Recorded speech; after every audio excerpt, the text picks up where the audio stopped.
minutes to reflect on the scripture that we just heard.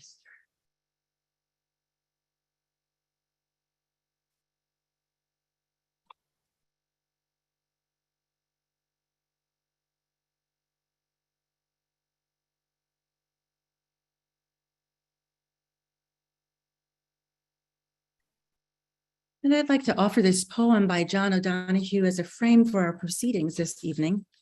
And it is titled, "For the Time of Necessary Decision."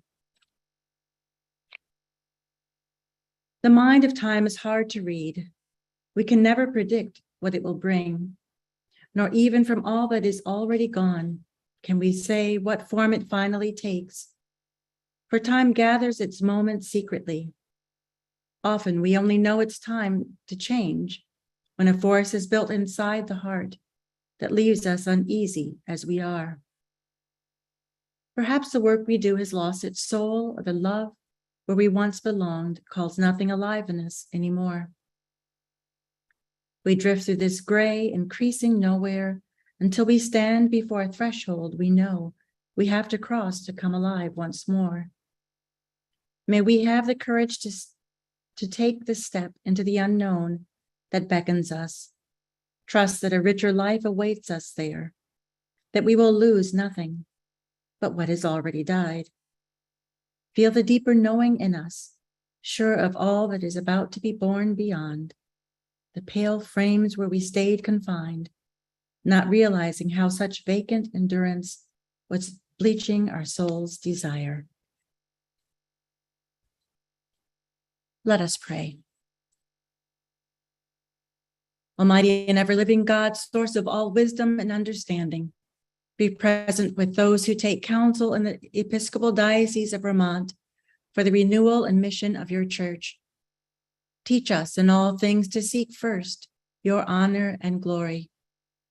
Guide us to perceive what is right, and grant us both the courage to pursue it and the grace to accomplish it, through Jesus Christ, our Savior. Amen.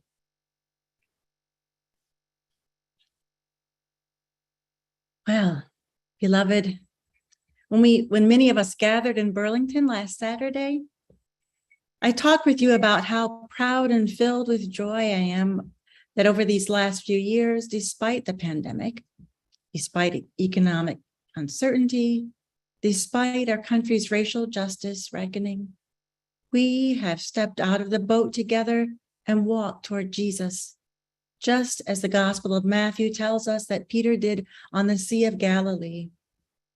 You have allowed your trust in Jesus to move us forward, relying on God and one another to shape a new vision for our diocese. And now, today, we have arrived at a historic day. Later this evening, you will vote on the canons created by Thrive, the Task Force for Hope, Revitalization, Innovation, and Efficiency. And then shortly after that, you will vote for nominees to fill the new leadership bodies created by Thrive. And once you have done these things, it is not an exaggeration to say that you will have created a new diocese here in Vermont. You will have created a new container for mission that can help all of our congregations work more effectively for the spread of the gospel in our state. And so, in one way, today is a joyful celebration of hard work completed faithfully. And I'm so grateful to the Thrive members who stepped up and out of the boat, meeting on Zoom, persevering through COVID, and not giving up when it got hard. And I'm grateful for all of you who have said yes to a nomination to serve and lead our diocese during this great experiment. Now, you probably know that the Thrive canons sunset in 3 years unless convention takes action to amend them or extend them. And that means that we have committed ourselves to 3 years of trying and evaluating these changes in our common life. Between now and October 2025, we will continue stepping out of the boat, experimenting and trying new ways of collaborating and serving God, finding out what works and what doesn't. As we try these new ways of being the church, We will gather data about how it is working. Our new leadership bodies will ask themselves questions like, how is our work helping to strengthen the vitality of our diocesan household? What efficiencies and capacities have we gained? Are we increasing transparency about the resources that support our common life? Are we expressing the mission, vision, and values to which God has called us more fully?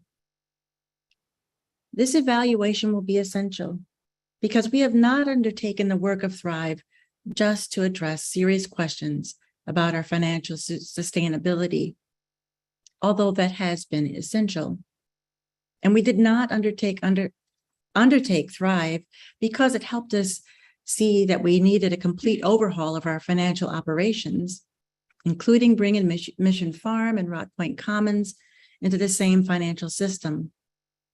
Those long overdue changes are essential, but they are a means to an end. They are not the end goal of Thrive. The fundamental reason we have spent more than a year getting out of the boat together over and over again, getting wet and stepping out further and further in faith, is that God is calling us to a new way of being. We are being called out of survival mode, called to put our energy toward missional vitality, to focus on discipleship, formation, and leadership development that will help our congregations be the church every day, not just Sundays. We are being called to find new partners and ways of collaborating in our towns and communities, to expand beyond the walls of our buildings and to serve in the name of Jesus.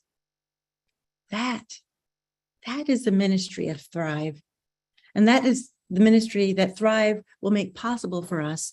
And after this evening, it will be time to get out of the boat again and walk toward the way Jesus is showing us.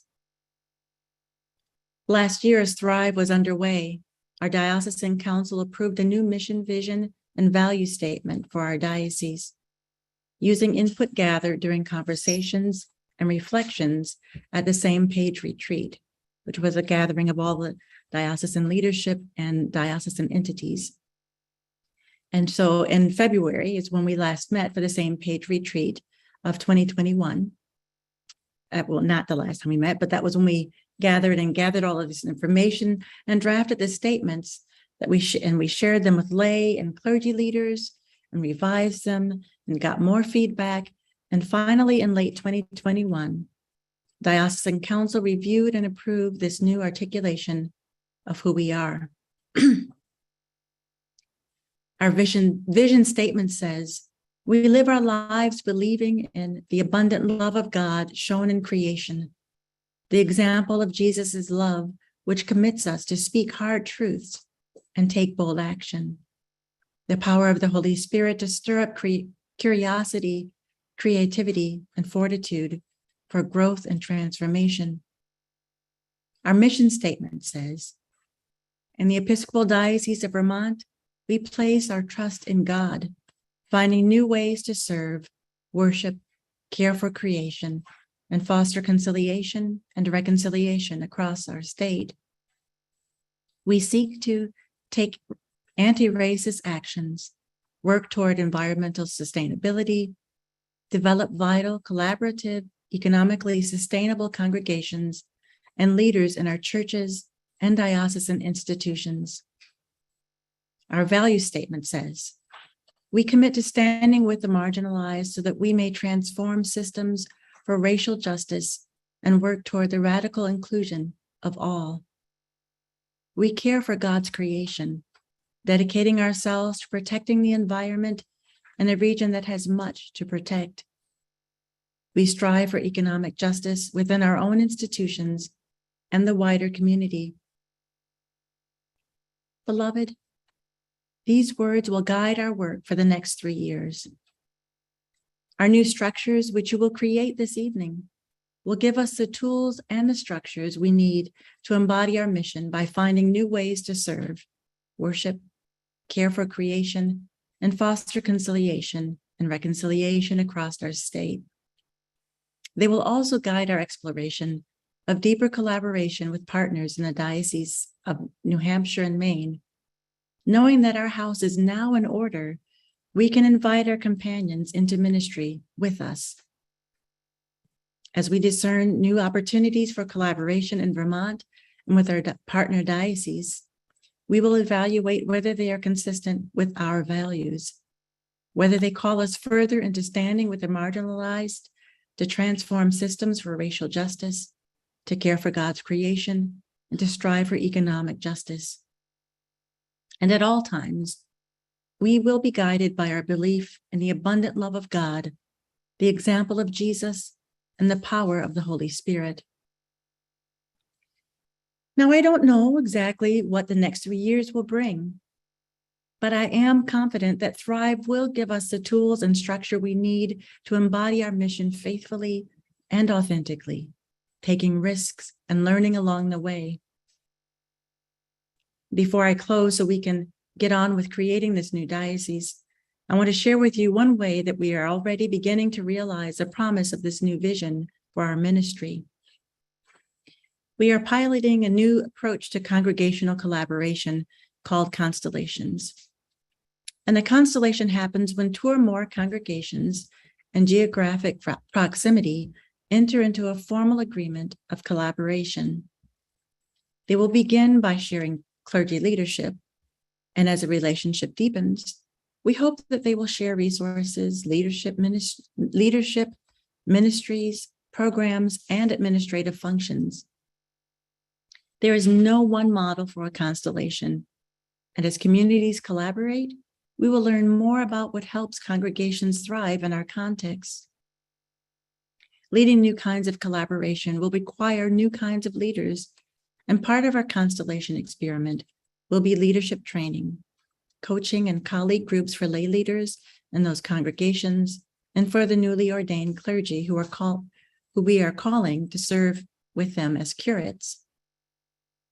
Our constellation experiment is being supported by the Reverend Canon Linda Grenz, our transition ministry consultant, who is identifying new clergy who are called to serve with us in this new way, and also by Canon Walter Brownridge and Canon Susan Oladol, by coaches and trainers, including the Reverend Lorenzo Lebrija, who spoke on Saturday during the in-person portion of convention, and by many others who are committed to learning how we can best answer God's call in towns across the state.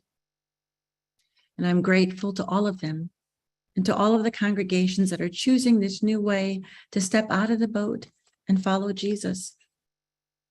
And now, dear ones, let us bring about this new creation here in the Episcopal Diocese of Vermont.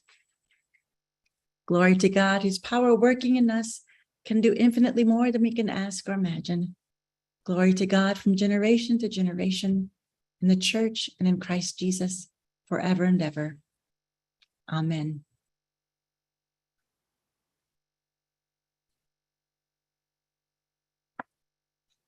I would like to call on Kathleen Moore for an election buddy and Zoom poll orientation. This is very important. Thank you, Bishop Shannon. Hello, everybody. I have to tell you, a second test vote, a test resolution vote in Election Buddy went out and into your inboxes at 5 p.m. And I can report that 124 ballots have been submitted, which is pretty good. Do not let that 146 participant number fool you, because a lot of us in here are not voting delegates. So that is awfully good. If you have not done so yet, please do click on the link, which I'm going to put here again. There you go. And enter your unique access code and password. That is the same, you may have noticed, as it was in the first test. And so, the best thing for you to do is, if you're using a phone or another window on your screen, just keep it open. As new votes come up in Election Buddy, that will be very clearly announced. You will know it. You will hear it from the bishop. And you will go back to whatever screen you are using for Election Buddy. Best case scenario, a new orange button with the new vote is automatically going to appear there. It may be that you need to actually refresh your browser. And oh, Earl, you're right. I have to close it to know the results. So let me give. That's a very good point, Earl. I'm gonna finish this, and then I'll let you know if you have in fact voted to cancel winter. But yes, so you may need to refresh your browser. Best case scenario, the button for the new votes are going to show up there in that screen you're used to looking at. So that is Election Buddy. You all can do this. You've done so well already. I am so happy with that number on the first vote. That is wonderful. The second piece of voting today is really polling, and we've done this before so many times. You're all really good at it. We're going to be using this for really routine things, again, that you're really quite used to. Things like in a little bit, you're going to hopefully accept the rules of order. And so for, elections, when we're electing people, when we're deciding on resolutions, that's going to be Election Buddy, but really routine. Let's move on through the program here is going to be Zoom polls. So just to remind us and get us comfortable, let me do a test. So here we go. You're going to get something pop up on your screen. Don't close it. Select your choice. All right.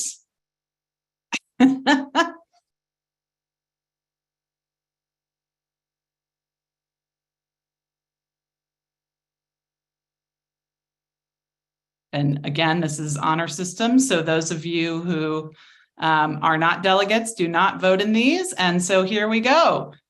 We are not going to skip summer. So hooray. Okay. And then one moment and I will be done for the evening with lecturing, hopefully. Here we go.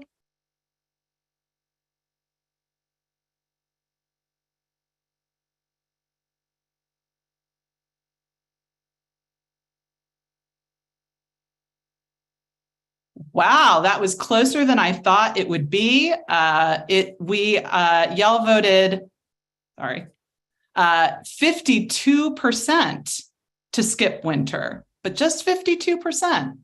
So, Linda Nagy, you are not seeing anything. I will direct message with you. Thank you very much, Bishop. All right, thank you.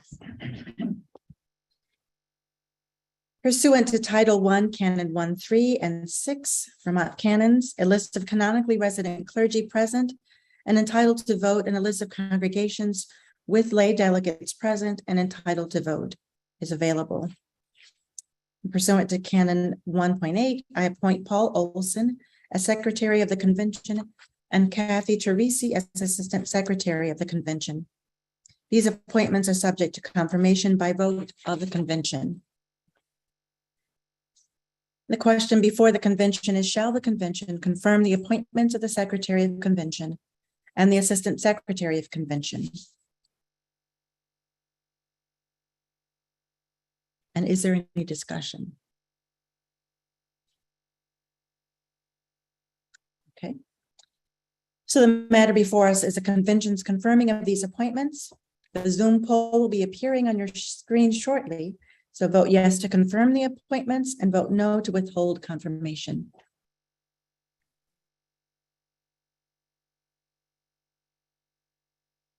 One more moment, Bishop. I am sorry.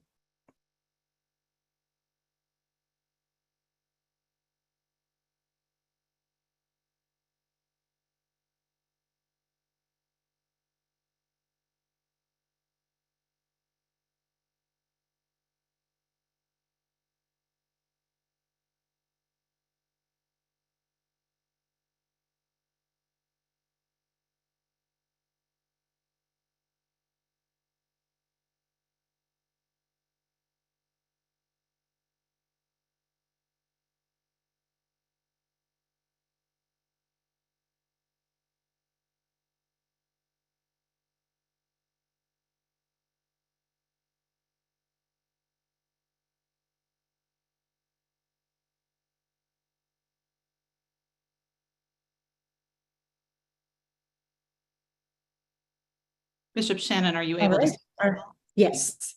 So we 99% decided yes to proceed with these nominations. So I call on the Secretary of Convention.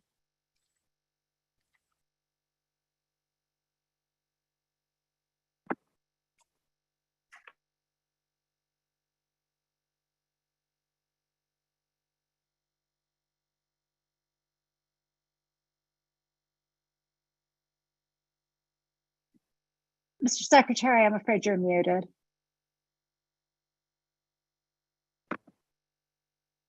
Now I think I'm live. There we go. Good evening, everyone. The proposed rules of order for conducting business, voting instructions, and other housekeeping announcements were made available on the website by the Secretary of Convention. Please keep this information in mind as we conduct our business tonight. A simple reminder about how to address the bishop during our time together, either as Bishop Shannon or Right Reverend Madam. When we come to a part of business where we will be having people speak, I ask that you please use the raised hand function to be recognized by the Zoom host. Once you are recognized, you will be able to unmute yourself at that time. Please begin as you speak by first clearly stating your name and the congregation you're associated with. If you have raised your hand in error or no longer need to be recognized, please press the raised hand button again so that you're no longer raising your hand.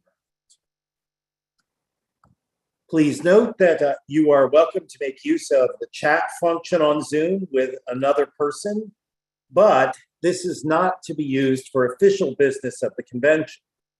If you wish to be recognized and speak to convention, please do use the raised hand function. And then 2 additional points to make reference to. Any amendments to the resolutions that have been submitted to us for consideration should be submitted to communications@diocesanofvermont.org no later than 6:30 for discussion, which is coming up very soon, later in the evening. If anyone has an additional nomination from the floor for leadership position openings, likewise, by 6:30, you should email them to communications@diocesanofvermont.org to receive a link to the nominations form. Nominee information will then be emailed to convention delegates for consideration. Bishop? I now call on Tom Little, the Diocesan Chancellor, to explain the proposed rules of order as published in the pre-convention materials. Thank you, Bishop Shannon. Good evening, everyone. Good to see you all again. The rules of order for this diocesan convention are virtually identical to the rules of order we have used for many years, with the exception that there's a special rule number 6, which we have used for the recent remote versions of convention. And that specifies how the remote quality or character of our meeting needed to change some of how we are doing business.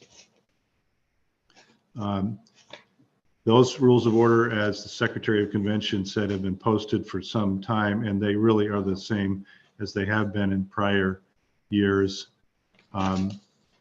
If during the course of our business tonight, you have a question about the rules of order, please use your Zoom hand to be recognized and address the presiding officer, Bishop Shannon, who can refer the question to me as parliamentarian. That concludes my remarks on the rules of order, Bishop Shannon. Thank you, Tom. I call for a motion to accept the rules of order for this convention.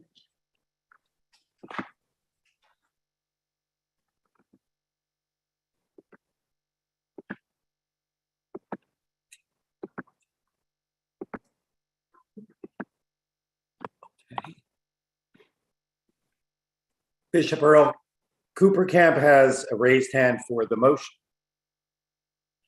Yeah, Earl Cooper Camp Church of the Good Shepherd in Barry, and I move that we approve this rules of order.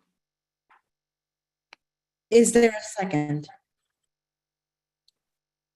Bishop, I see Christine Mosley, who has raised her hand for a second.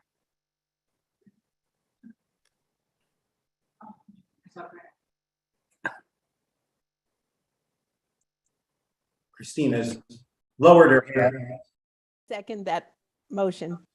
There she goes. Okay, thank you. Is there any discussion?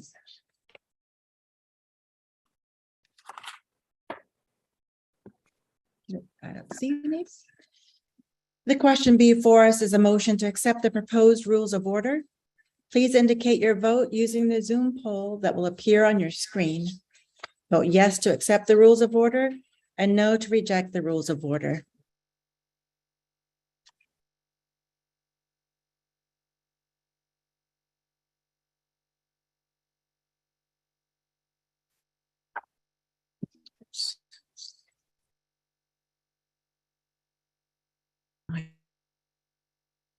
Okay.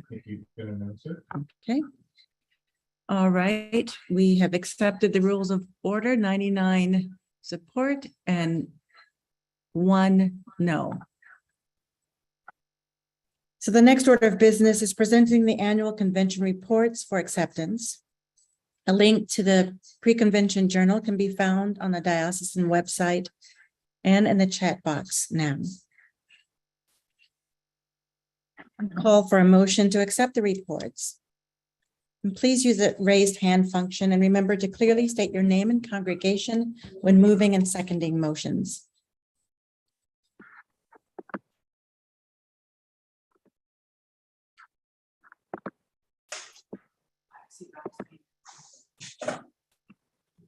Bishop Rob Spanauer has a hand raised for the motion. Rob Spanauer, Holy Trinity Episcopal Church. I move for acceptance of the annual convention reports. Is there a second?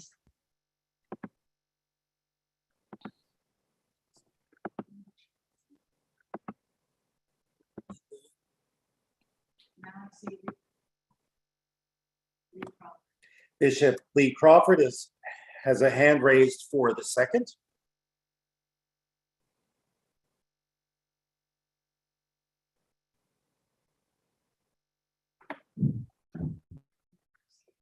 Lee Crawford, regular supply priest, second the motion.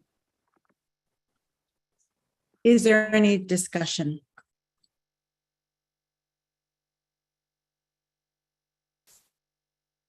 Seeing none. The question before us is the acceptance of convention reports. Please indicate your vote using the Zoom poll that will appear on your screen. Vote yes to accept the convention reports and vote no to reject the reports.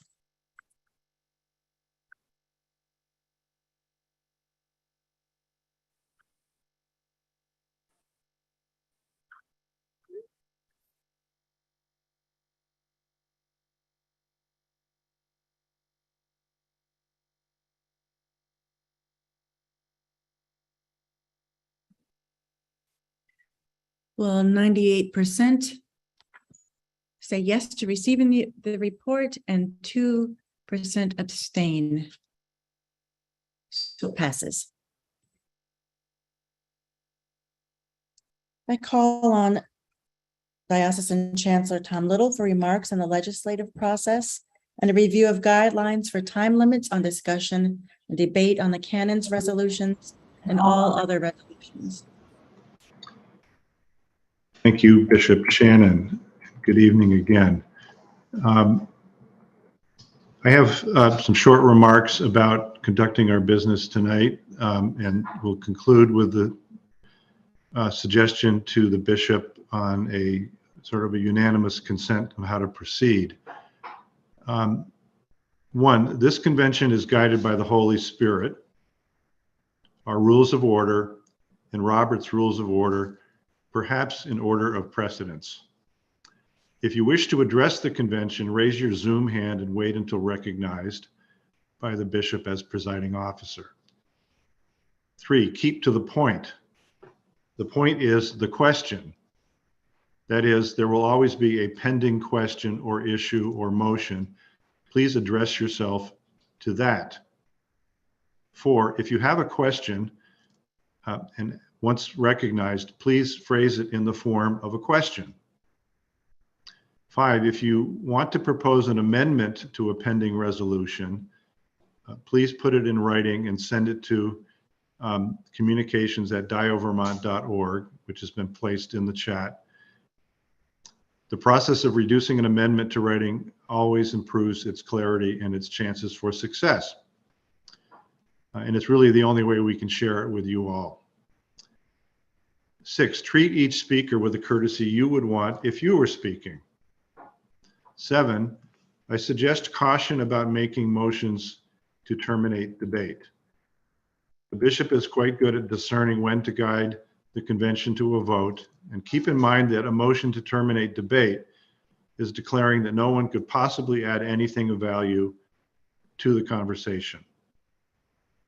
And 8, our practice has been at convention to limit debate, questions, and comments on each resolution to no more than 20 minutes, to allow the presenter of each resolution to first have 2 minutes for the presentation, and to limit each person addressing a question or comment about a resolution to not more than 2 minutes, with no person speaking twice on a question until all others seeking to speak on the question have first been given a chance to do so.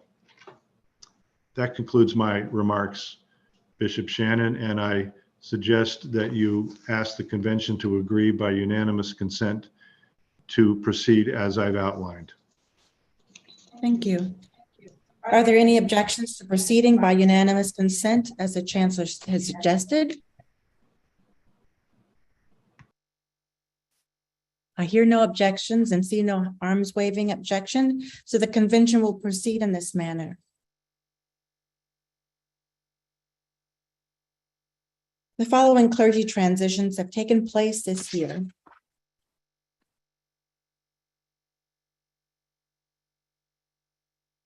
They ordained the Reverend Melanie Combs, was ordained to the diaconate on November 13th, 2021, and to the priesthood on June 4th, 2022. The Reverend Lars Hunter was ordained to the diaconate on June 4th, 2022. The Reverend Bram Cranitfeld was ordained to the diaconate on June 4th, 2022. The Reverend Darcy Mercier was ordained to the diaconate on June 4th, 2022. The Reverend Linda Moore was ordained to the diaconate on November 13th, 2021, and to the priesthood on June 4th, 2022. On September 15, 2022, the Reverend David Fredrickson was received from the Diocese of Massachusetts and called as priest in charge of Zion Episcopal Church in Manchester. On March 11th, 2022, the Reverend Christine Ann Jones was transferred to the Diocese of New York. On July 8th, 2022, the Reverend Jack Karn was transferred to the Diocese of Texas. On July 11th, 2022, the Reverend Impey Schneider was transferred to the Diocese of Rhode Island. On May 17th, 2022, the Reverend Oliver Larry Yarborough was transferred to the Diocese of Alabama. And let us take a moment to pray for those clergy who died this past year. The Reverend Gordon Bardos, the Reverend Jeanette McKnight, and the Reverend Ezra Hiccup. Let us pray. Almighty God, with whom still live the spirits of those who die in the Lord, and with whom the souls of the faithful are in joy and felicity, we give you heartfelt thanks for the good examples of all your servants, who, having finished their course in faith, now find rest and refreshment. May we, with all who have died in the true faith of your holy name, have perfect fulfillment and bliss in your eternal and everlasting glory. Through Jesus Christ, our Savior. Amen. The next order of business requires us to recess convention and convene as the incorporators of Brookhaven Home. The principal benefactor of Brookhaven, Skiva Spear, liked the idea of turning the Diocese of Vermont convention delegates into incorporators who elect trustees through recessing the convention for that purpose, and so the articles of incorporation were written that way. I call for a motion to recess diocesan convention and convene as the incorporators of Brookhaven Home.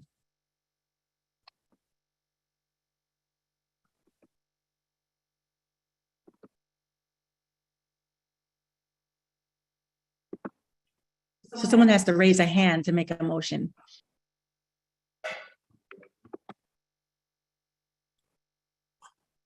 Luke Kruger has raised his hand to move the motion, Bishop.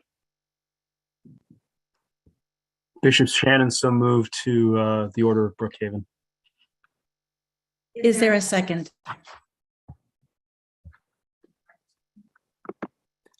Bishop Kim Hart has raised her hand to second the motion. I second the motion. Is there any discussion?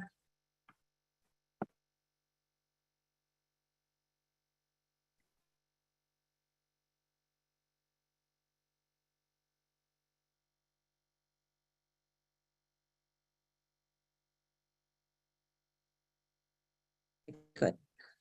The question before us is recessing diocesan convention in order to convene as the incorporators of Brookhaven Home. Please vote using the Zoom poll that will appear, that's on your screen. Vote yes to recess convention and convene as incorporators of Brookhaven Home. Oh, well, we're finished with the vote. 100% ready to recess and reconvene. I now declare this convention the Brookhaven Incorporators Group and call to order the annual meeting of Brookhaven Home. The annual report of the Brookhaven Board of Trustees was duly filed and is included in the materials posted on the convention website. I call on Jenny Ogilvy, Chair of the Nominating Committee, for report and introduction of nominees to the Brookhaven Board of Trustees.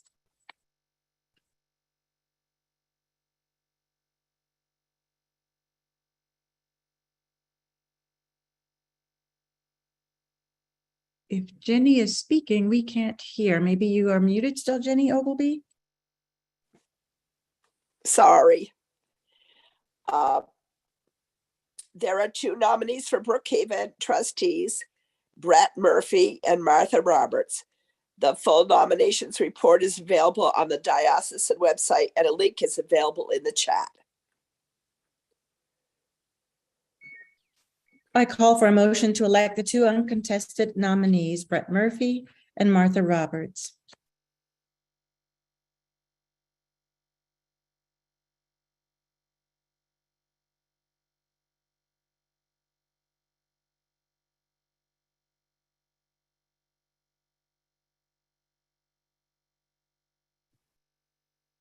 I motion we elect Brett and Martha.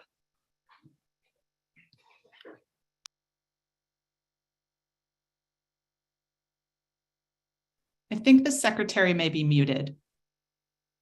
Is there a second?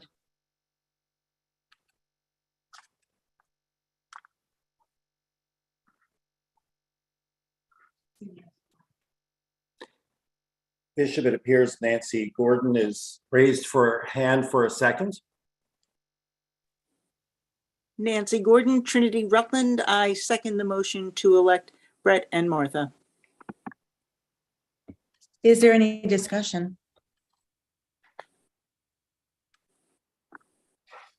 I don't see any.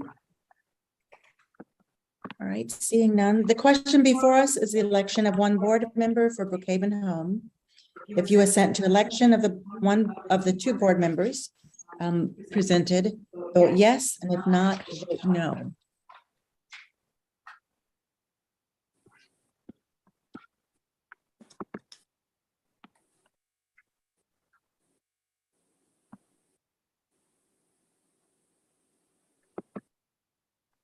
Okay, our voting is complete. We have 98% agreeing and 2% abstaining from the vote.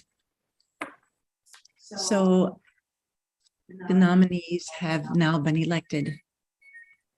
Is there any other business to come before the annual meeting of the incorporators of Brookhaven Home? Seeing no other business coming before the Brookhaven meeting, the question before us is adjourning the annual meeting of the incorporators of Brookhaven Home and reconvening as the annual convention of the Diocese of Vermont. Please indicate your vote using the Zoom poll that will appear on your screen.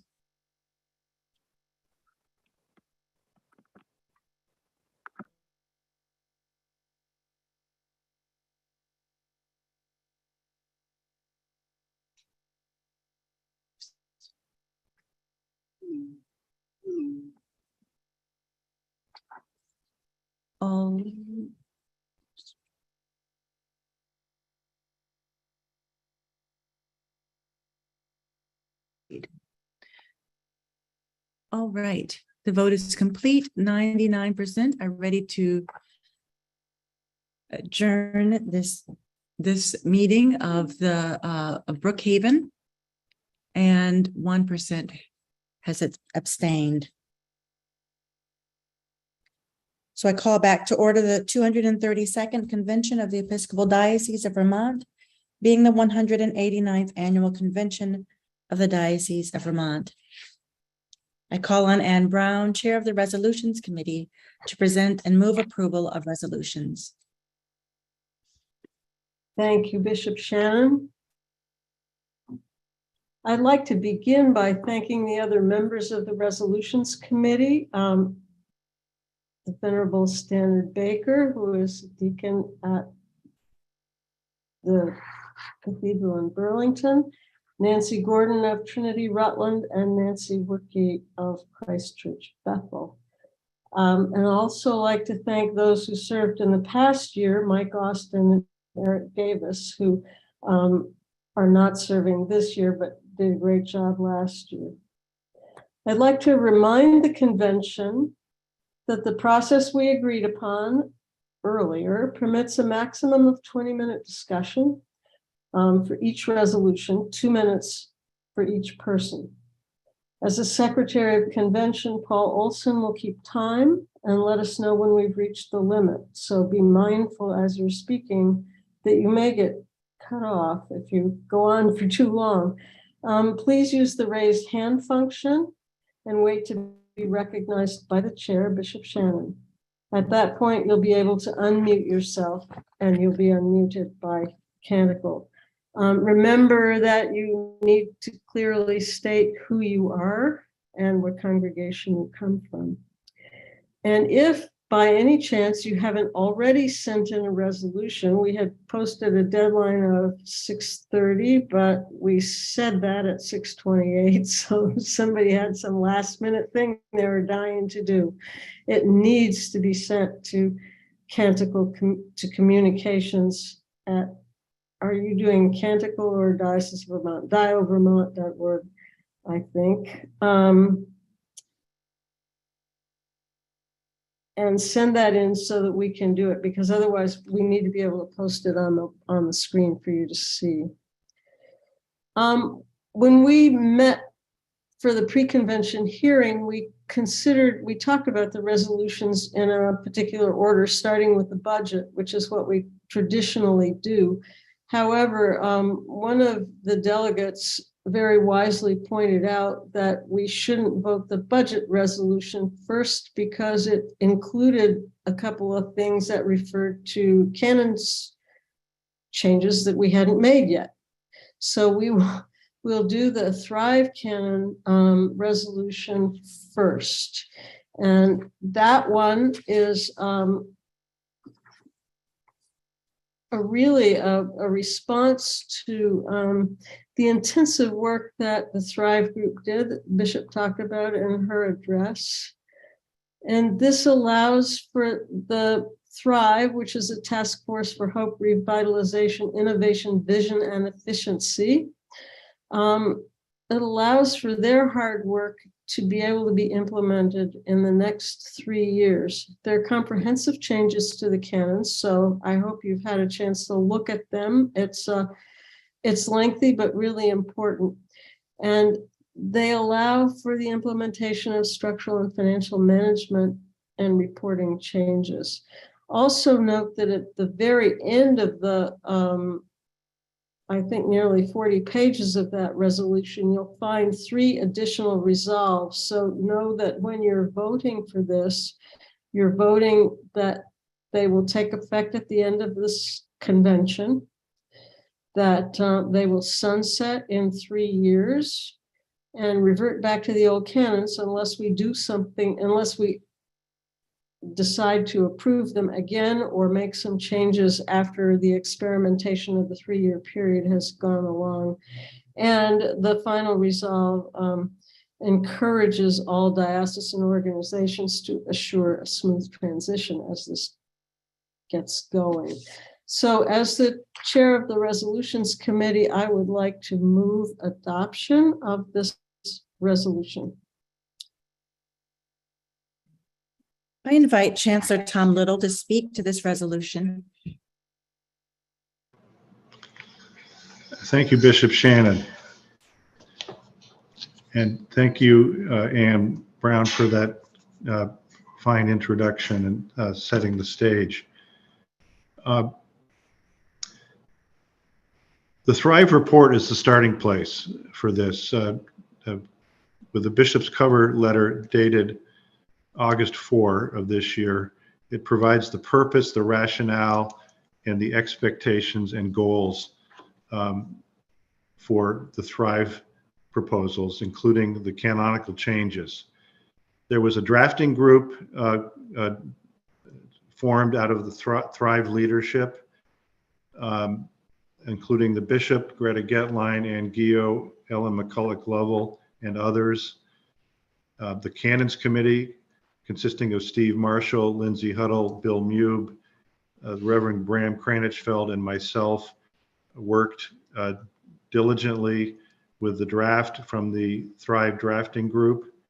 We held an open hearing on October 5 that was widely attended and made the canon lawyers among us very happy that so many people were paying attention to the canons. The draft was widely published. We did identify within the last week one gap that will be the subject of a proposed amendment. And as Ann Brown noted, this is a 3-year pilot. The Canons Committee will be following along and encouraging Diocesan Convention next year and the year after to make any tweaks that might be necessary after these proposals go into effect.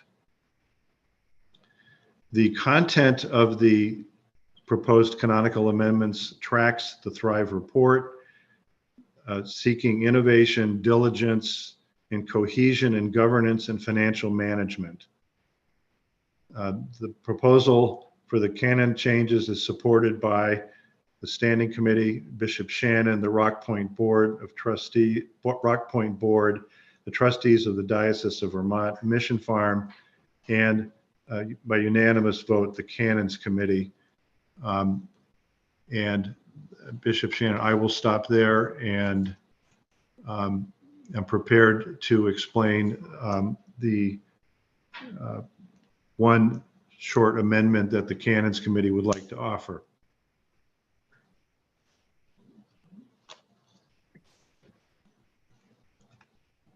I call for a motion to consider an amendment from the Canons Committee.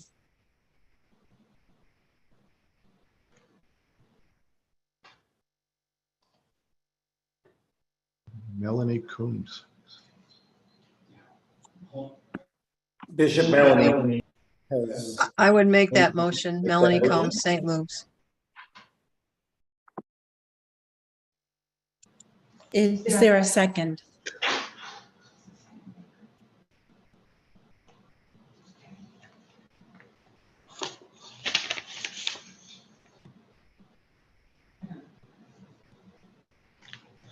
I see Stan Baker has raised his hand to make a second.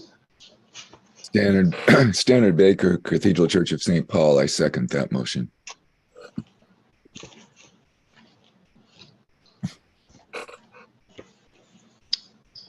I invite Chancellor Tom Little to speak to this amendment. Thank you, Bishop Shannon. We noticed that the proposed changes to Canon 10.3, which establishes the Commission on Finance, did not contain any language directing how the chair of the commission would be selected. So we are proposing to insert a new third sentence to Canon 10.3. Quote, "The chair of the commission shall be appointed by the bishop in consultation with the commission," end quote. And on your screen, you have how the resulting canon would read with that amendment underscored, underlined. Thank you.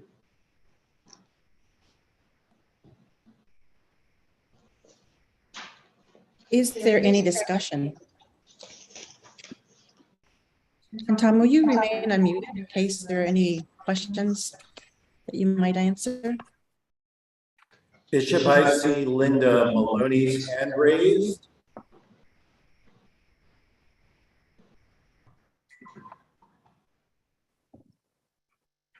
Linda, you can.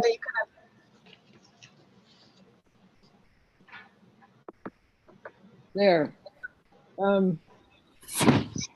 Inquired and was told that I should bring this up.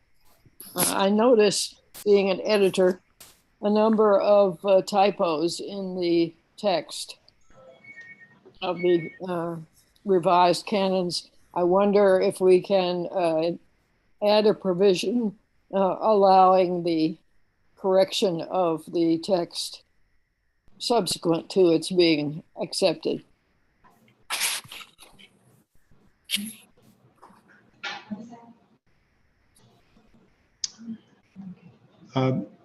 If I could speak to that, Bishop, if one way of proceeding, Linda, would be to entertain a motion, I suppose, to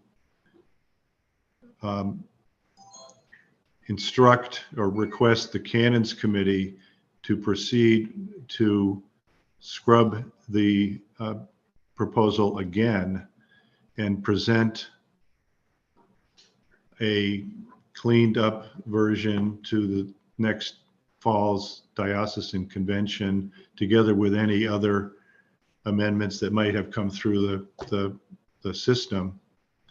I know that the Canons Committee is planning on doing that, and we're grateful that your sharp eyes have caught some.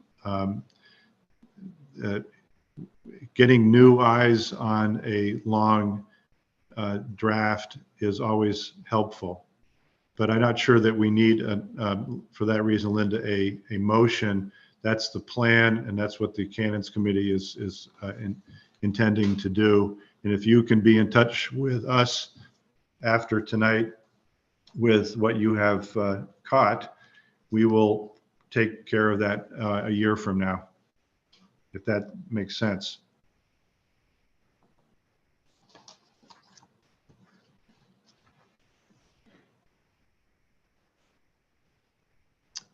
And Lee Crawford has her hand up to speak.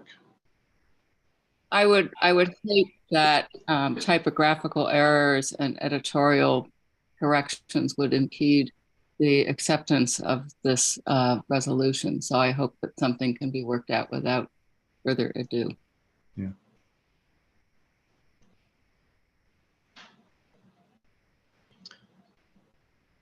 So I think, Bishop Shane, I think the question is the proposed amendment.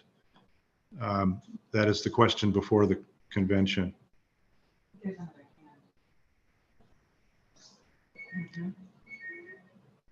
And Lindsay Huddle has raised her hand. Just as a member of the Canons Committee, I I want to propose to you to pass this change. There needs to be a chair, and I went through it because I tend to be in favor more of collaboration than having chairs and bosses of me. And so I really thought about how we have to function as a diocese and how important the financial commission is. So I feel like this really speaks to providing someone for the bishop and the other committees to work with, as well as the commission, and also point out to everybody that the chair is appointed by the bishop in consultation with the commission.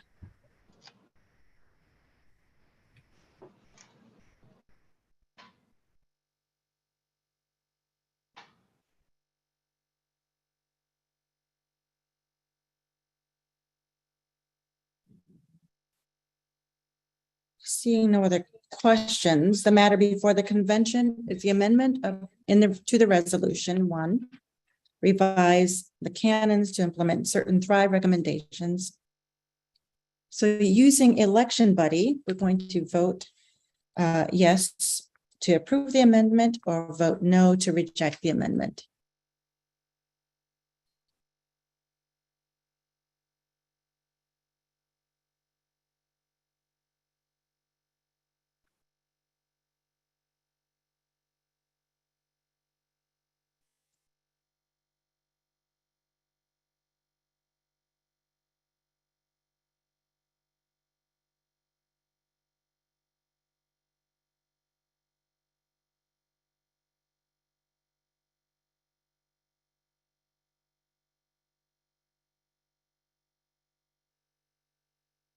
Bishop Shannon, is it okay if I speak?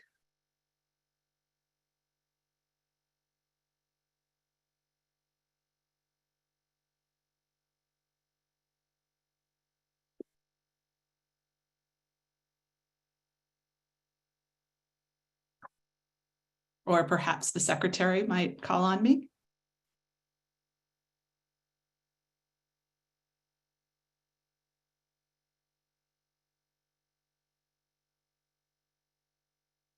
Would the Secretary of Convention or Bishop Shannon please allow me?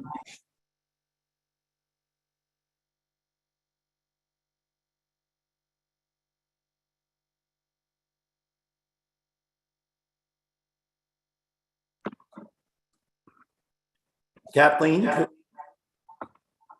Thank you. Oh, now there's an echo, which is odd because I'm alone. Everyone, you're doing so well. I see a question from Lizette. How do you refresh?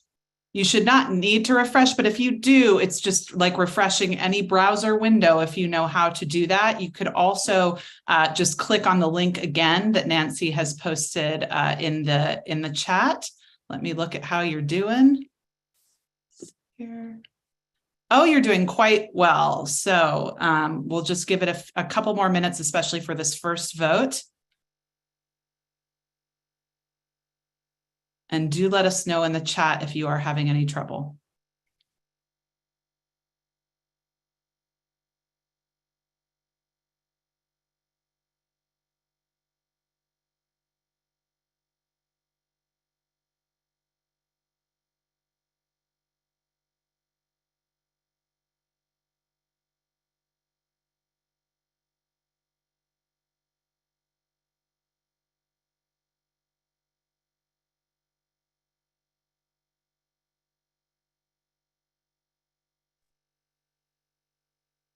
The Willards have a queue. Lee, I see you have said the Willards have a queue, but I don't see a question from the Willards.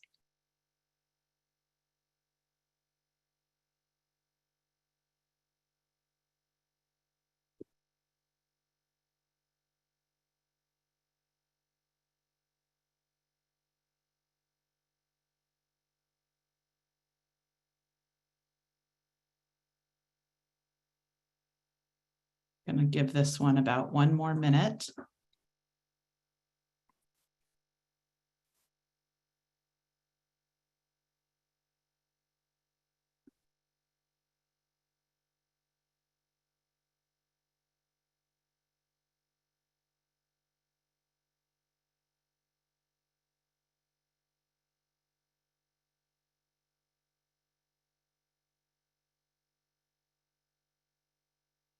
Again, we won't pause this long going forward. I just want to make sure everyone is comfortable.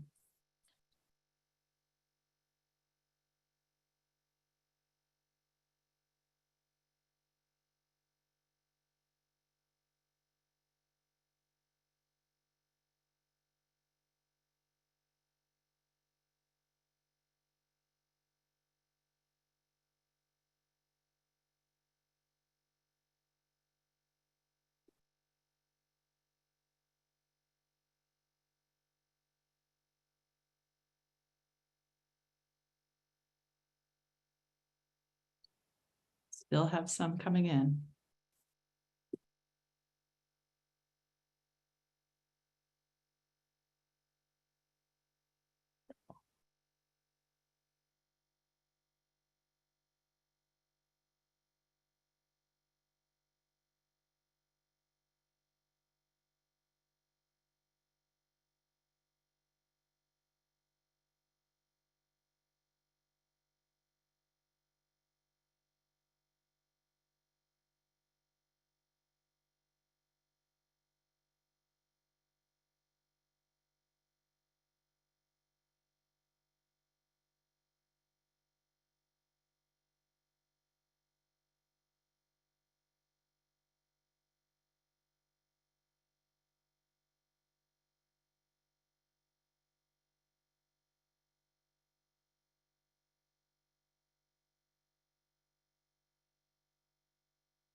So we have 106 votes approving the amendment and 6 votes rejecting it.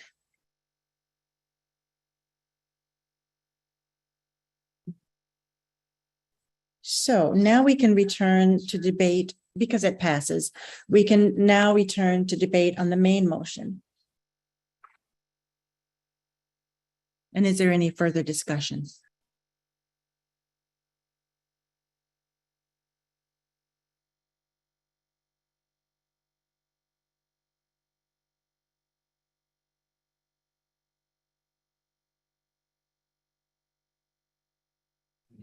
Okay, so I don't see any further discussion. So the matter before us is Resolution 1, revise canons to implement certain Thrive recommendations. Please vote using election buddy. Vote yes to approve the resolution. Vote no to reject the resolution.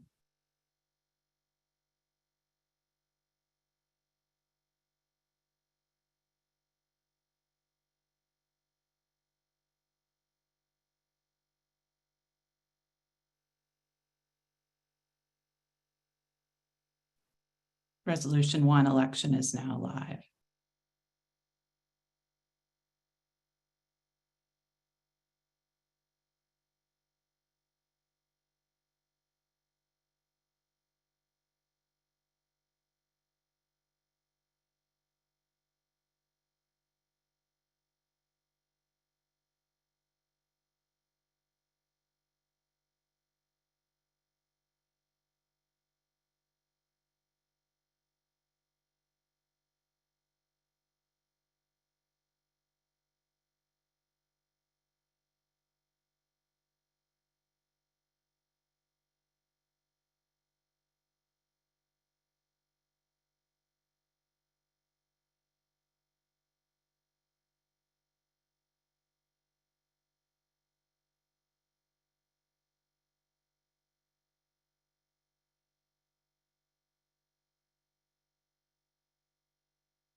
We have results of our vote, 105 votes in favor and 3 votes rejecting the resolution. It passes.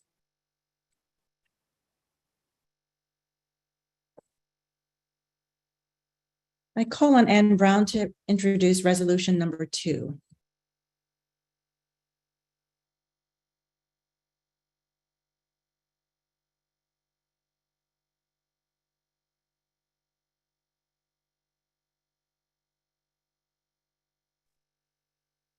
Thank you, Bishop Shannon. I had a hard time finding my unmute thing. The second resolution is a replacement for Canon 29C. It has to do with the Rock Point Commons Board. And when you had a chance to look at the full canons, you will have noted a note that said this was coming as a second resolution. Assuming this resolution passes, it will replace the Canon 29C that appeared in the full version we just voted on.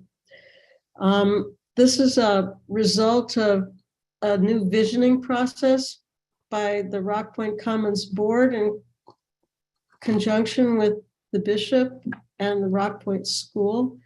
And it has to do with allowing the board to more adequately conform to the new vision that was developed for Rock Point, a 10-year vision that was developed and instituted last year in September. So this allows the implementation of that vision, and Bishop Shannon, I move adoption of the replacement for Canon 29C, the Rock Point Commons Board.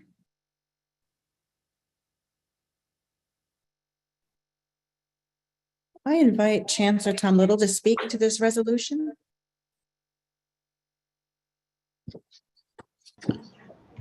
Thank you, Bishop Shannon. As Ann Brown said, this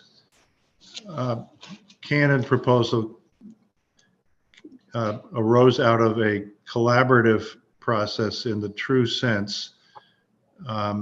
The Rock Point Board, AKA the Rock Point Commons Board, was in long and deep discernment over how that board should best be structured and organized in order to fulfill the mission it has been given by the church in the Diocese of Vermont. They reached out to the other Rock Point stakeholders, so to speak, the Rock Point School, the trustees of the Diocese of Vermont, the bishop, and to the wider church in Vermont. A hearing on the draft was held on October 5, well attended. The Canons Committee had by that point had taken the draft and worked on it, raised some questions, got responses to them from the Rock Point Board, working primarily with Dr. Wally Good. Ultimately, it was supported. It has the support of all of the Rock Point organizations, the Rock Point School, the trustees of the diocese, the bishop. And from my perspective, as a sort of a student of the governance of the diocese, I think this brings some needed clarity of roles and jurisdictions to Rock Point, to the property and to the management of the property. I think it positions the Rock Point Commons Board to lead Rock Point and all of its partners inside and outside of the church to achieve its mission for the diocese. Bishop Shannon, that concludes my remarks introducing the resolution number 2. Thank you. Is there any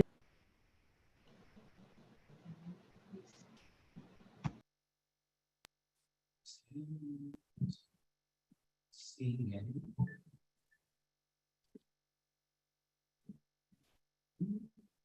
I see no discussion, so the matter before us. Oops, can we get it? Okay. The matter before us is resolution number 2, replacement of the existing Canon 29C Rock Point Commons Board. We have a question. Oh, we have a question. Oh, Prairie and Karen Baker from the raised hand. So if you could call on them. you can ask your question, please. Yeah, am I unmuted? Yes, you are. And remember to say which congregation you're from. This is Michael Prairie from St. Mary's Northfield. I just wanted a point of order. Do we need to second the motion on the floor before we have further discussion? Thank you for the question. Michael, no, this is coming from the resolutions committee, and our practice is that it does not need a second.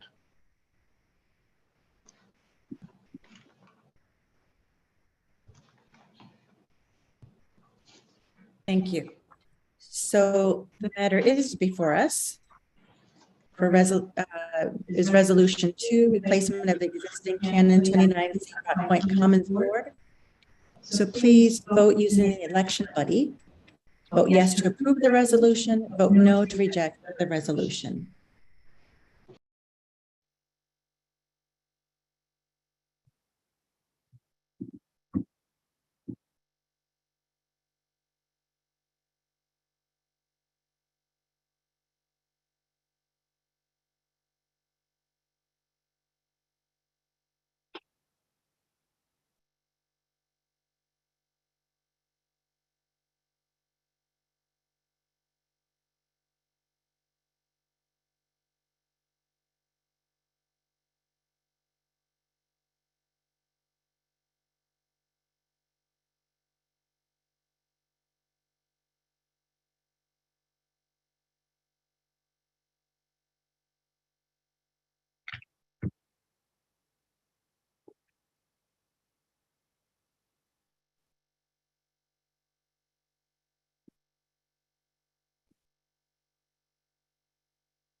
We have our voting results for replacing the existing Canon 29C Rock Point Commons Board canons, and 118 votes approving the resolution and 0 rejecting.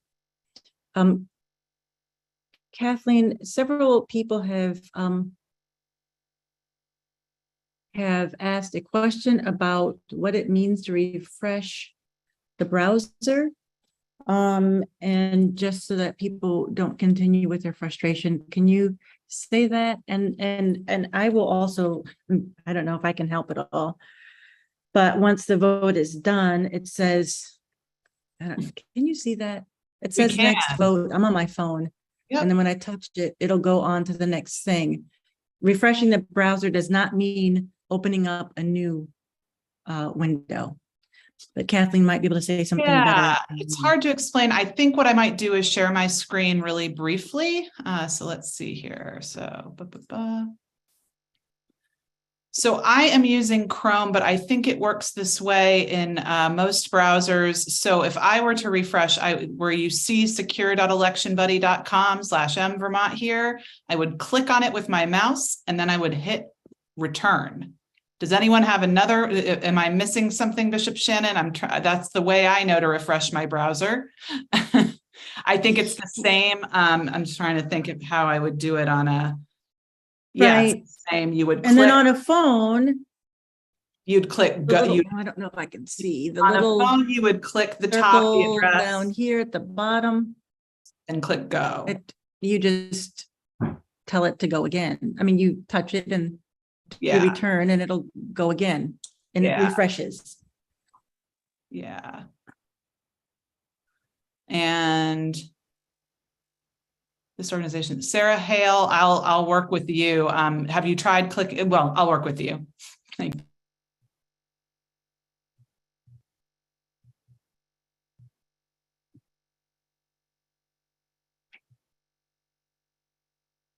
And it says you can also click the small circle-shaped arrow at the top left of the screen next to the search bar, and it will refresh it. Does that help? I hope.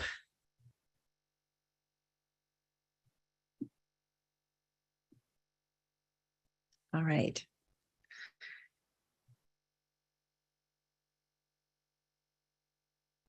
Martha, you say you've lost Election Buddy completely. Just log back in and it'll be right there for you. It's not gone.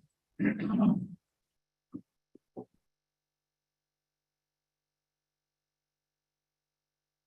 I've posted the link one more time that you can click on directly from. I call on Paul Horn for his report, the treasurer's report. Thank you, Bishop Shannon. Good evening, everyone.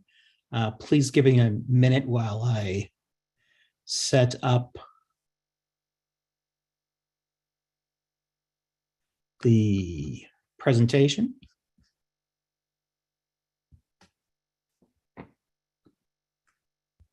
Okay, so again, good evening, everyone. Before we get started, I'd like to thank Bishop Shannon and her staff for supporting the preparation of the budget this year.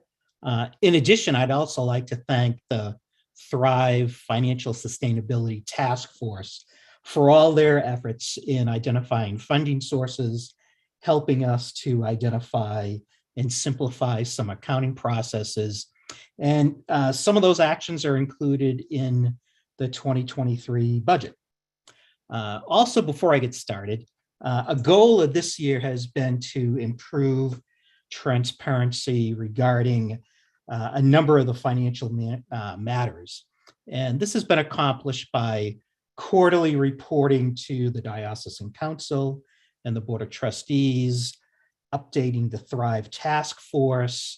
And in addition, there are frequent meetings with Bishop Shannon, Canon Walter, to discuss operating results, balance sheet items, as well as other financial matters. So probably the first thing on everybody's mind is what happened to the financial cliff. I'm not going to go into a lot of detail But if we step back a little over a year ago, the financial consultant disclosed that there were a number of issues, and in early 2023, the diocesan office budget was facing a financial cliff. The Thrive Task Force were formed, and it's pretty amazing how much has been done by the Thrive Task Force over the past year, actually in less than a year. Kudos to everybody involved in that. So earlier this year, as the year progressed, we really found that for 2022, we were in better shape than we thought we would be. And what really drove that were 3 or 4 items. Congregational support was returning to pre-pandemic levels. At that point, there had been a good increase in the DUT dividends. There was a reduction in the Episcopal Church assessment, and I'll talk about that in a minute, as well as other expense control type of items. However, we're not out of the woods yet. We still have a hill to climb in the coming years. So I look forward to our continual efforts in this coming year, and I'll come back to that also. So I'd like to just talk a few minutes about the main points for the 2023 budget. And bear with me. We really stepped back and looked at how can we support the diocesan programs, support some of the expansion of the Thrive initiatives. They're in the early forming stages. So the main assumptions included keeping revenue funding flat for this year. We're cautiously optimistic. However,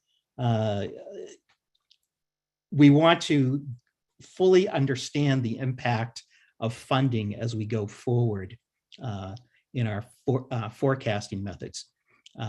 The Thrive Task Force identified repurposing some funds, which was approved by the trustees and the Diocesan Council. And this also helped to offset some one-time grant income sources, which I'll also discuss in a few minutes. But I'd like to point out that that fundraising, appeals, grants, et cetera, are very important to the overall funding for the diocese. And we'll need to continue our attention in this area as we go forward, as we climb the hill, so to speak. The budget for this year also includes an additional $27,000 in what we'll call formation-related items, clergy support, mentoring, parish programs, education, and the Bishop Shannon alluded to that in her opening remarks also. So the thought process was to fund some of these operational type of items if we could. The budget also includes a 4% increase in staff salaries, and this is reflecting an uptick in inflation and a higher increase compared to the prior year. So let's talk a little bit more detail about the operating income summary. It's a balanced operating budget for 2023. As I mentioned, we are looking at a flat funding year at this point. We are implementing a simpler congregational assessment approach going into next year, which should yield a similar level of congregational support. Endowments from our restricted and unrestricted funds are up, and that reflects the repurposing of some of the funds recommended by the Thrive Committee. And you'll notice that pretty much offsets a one-time grant that we received this year from the Episcopal Church for COVID relief. The other items are fairly stable from year to year. The diocese does receive $125,000 as a hunt fund grant, and we have split that between operating and non-operating as such, and we'll talk about that. So we split $45,000 to cover operation expenses, and the remainder will be for non-operating expenses, and I'll talk about that for a minute. So the main categories that we have, as I mentioned earlier, the employee, non-employee comp and benefits increased 4%. What we have found in 2022 is that some of the administrative expenses came back at a level similar to pre-pandemic levels as such, now that there are more travel and things of that nature. The wider church support, you'll notice a dip from last year to this year and going into next year. So earlier in the year, the diocese applied for and was awarded a reduction in our assessment from the Episcopal Church. It's normally calculated on our operating income less a factor and multiplied times 15%. So the sliding scale that was approved by the Episcopal Church was 10% in 2022, 12% in 2023, 14% in 2024, and then returning to 15% in 2025. So they are supporting us as we get our combination of our house in order on some of the financial items, but as well as giving us some relief as we continue to implement our other Thrive initiatives. Administrative expenses are fairly flat. Bishop's travel increased slightly. The bishop's house, the main increase for that is utilities, as probably most parishes are experiencing and probably forecasting for the coming year. Office administrative travel is forecasted to remain similar level. Office expenses are going up mainly because of the implementation of the ACS Realm software that we've purchased. Communications are up slightly. Formation related items, that's the increase of $27,000 to support a number of initiatives that have been outlined and stated by Bishop Shannon earlier. And the other main item is the financial restructuring that we're going through to purchase the accounting software, financial support by James Jordan Associates for accounting work from that standpoint also. So that's the operating side of the house. Last year, we also, for the first time, started talking about non-operating income. And the non-operating income is what I call, program one type of expenditures, non-core related items. And we're presenting a balanced budget for that again this year. And it also reflects how certain funds flow from the balance sheet into our other non-operating account line items. So 68% of the plan really comes from funding for grants and loans, as well as that Hunt Fund amount. So the grants and loans, you'll see, pretty much offset each other, where,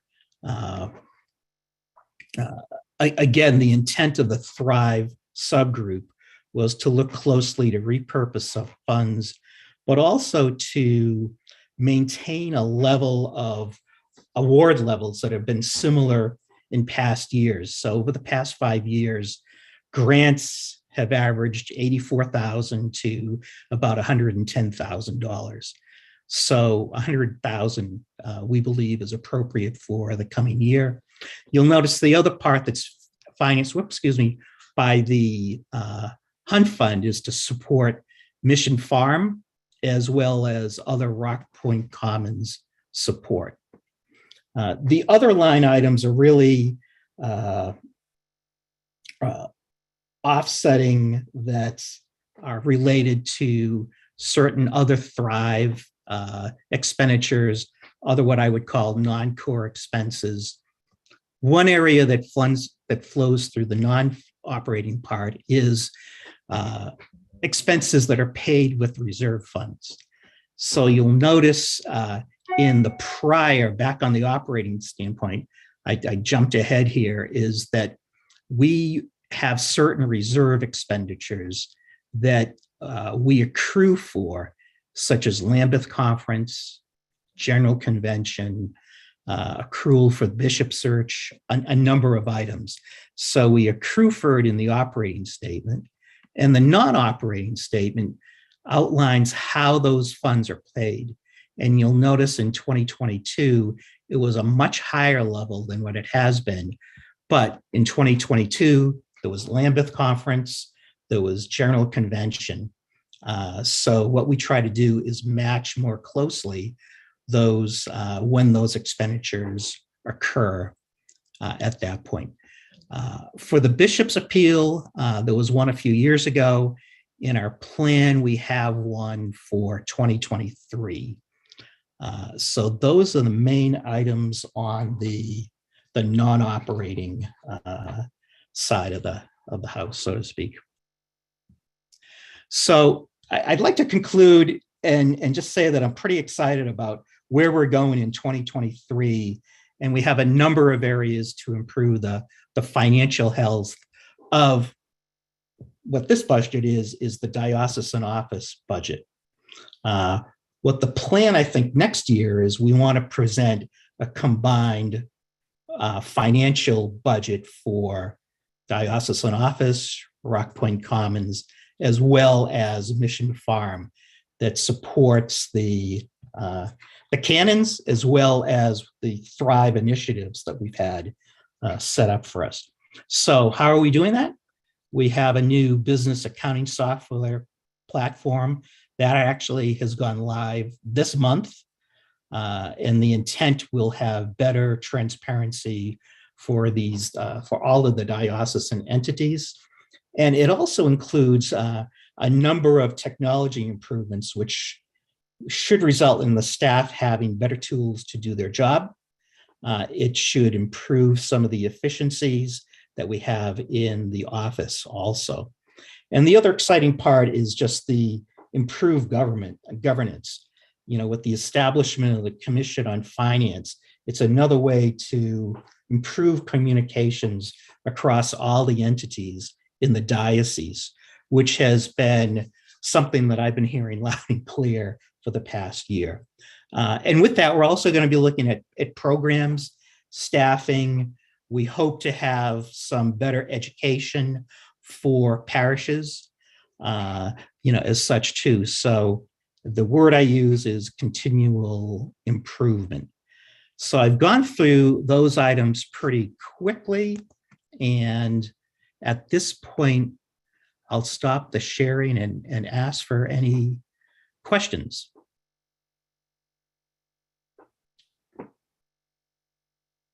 So I'm looking, Paul Olson, do you see anybody with raised hands? I see Earl Cooper Camp. Go ahead, please. Thank you, Bishop. And Earl Cooper Camp from Church of the Good Shepherd in Barrie. And I want to say I really appreciate this, especially coming after the exciting work that's going on in Thrive. As a diocese, we're in a different place. We've come through the pandemic, but also, thank God, we're in a different place. We've got some really good leadership, starting with our bishop, very pleased to say the first African-American female bishop in our diocese, Ken Walter, all the diocesan staff, and our treasurer, that we put together some ways that I think the finances are going to be much more sustainable. It is in process. So I think we got to do a little bit of what Bishop Shannon asked us to do, which is to step out of the boat on this one as well. But really trusting both in God with our faith, but also trusting that we are getting to that point of having more transparency. And I really want to try to invite everybody in for this. To me, I think it's really important that we're getting to a point where maybe we don't quite have all the information yet, but I think we will very soon in a much more comprehensive, a much more understandable form. So I, for one, am very, very pleased with the way this is going, and I really commend the efforts of all who put all the hard work into this. And it makes me feel like, you know, it was a little scary there for a bit when we were looking at the financial cliff or fiscal cliff. You know, now, yeah, we're living in some difficult financial times, I think, for all of our parishes. But you know, to see the diocese really taking leadership on this is a really good thing. So I want to commend everybody for doing this and urge because we absolutely need it, urge the passing of this very good budget and all this good work. Thank you. Thank you, Earl. I don't see any other people with raised hands.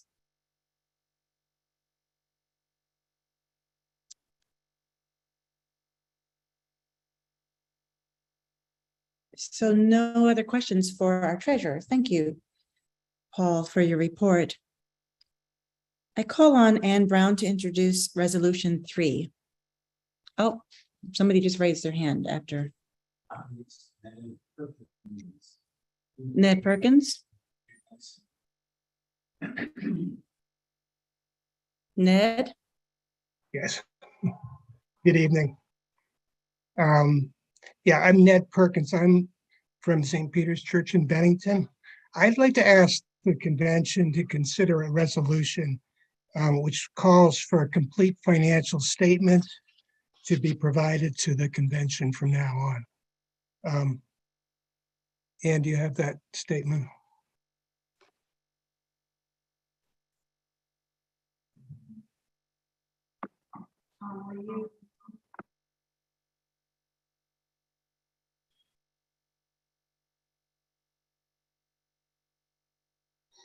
Right. I'd like to really thank Paul Horn and the Thrive team for the yeoman work that they've been doing for putting our house in order. And I'd like to commend the convention for approving the Thrive canons. The canons, they charge our Commission on Finance with important responsibilities for maintaining proper records, ensuring that audits are conducted, and preparing financial reports. But I'd like to also point out that Canon 11.5 delegates an important role to the convention. The role that we're asked to play in Canon 11.5 is to call for the annual report of the trustees, including the complete financial statements, so that they may be published for all the world to see. This last step of calling for the financial statements, including a listing of the assets and liabilities of the diocese, is something that apparently has not been done in the recent past, but it's something that we can do and something I think we really should do to move us forward to a state of true transparency and full disclosure. I'm offering this resolution because I believe this information is too important not to be shared. Thank you.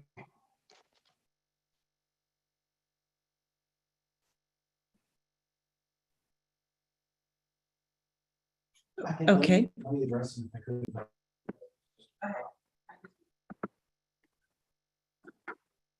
So Ned, you are asking the convention to take a late resolution to add to our agenda. Is that correct?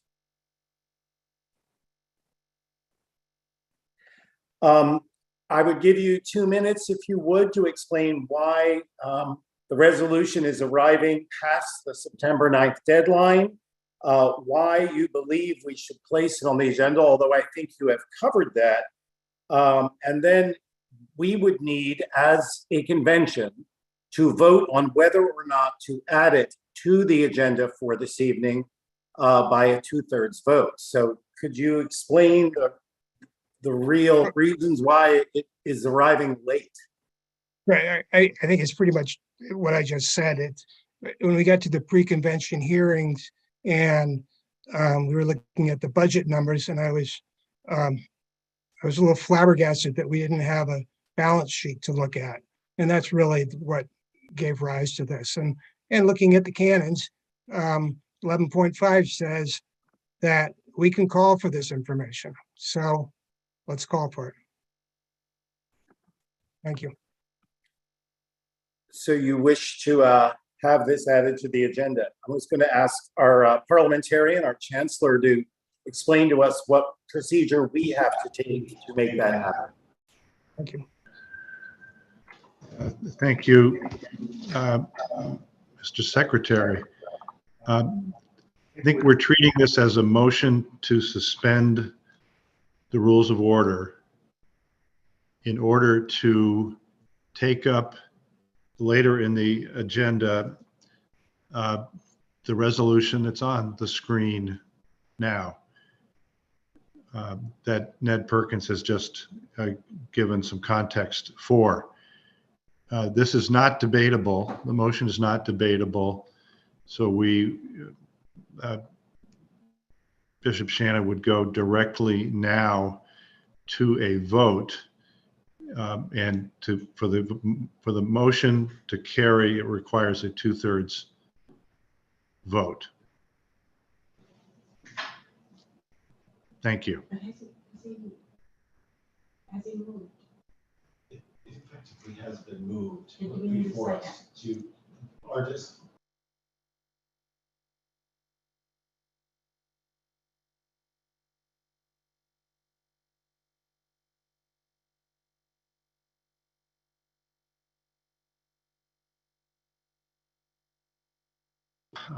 Bishop, I think the motion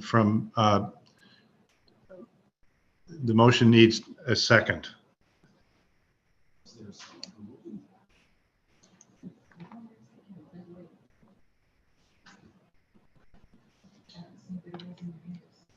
Linda Nagy. I see Cheryl. Wait, no, I see Cheryl Jacobs at the top of the list. Yeah. Cheryl Jacobs. You will recognize her. Cheryl?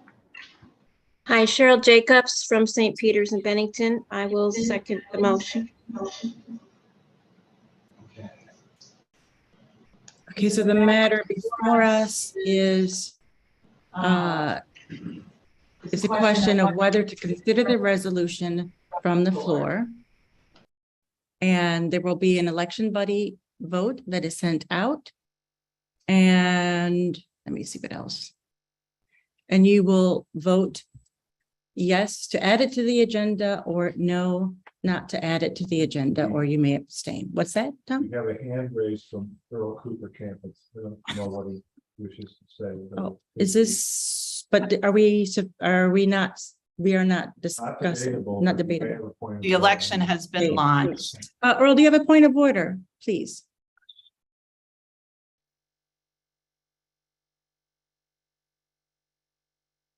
You're muted, Earl. Oh, sorry. I just want to know about the non-debatable part, but you took care of it. Thanks. And folks, to be clear, you won't be sent anything. Go to the same link, and this vote will be is live.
just for the sake of clarity, the vote that we are taking is not on the merits of the resolution. It is simply whether or not we should add it to our agenda tonight for future discussion and action. So do keep that in mind as you register your vote.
So this motion does not carry since we did not have a 2/3 vote at 60.38%.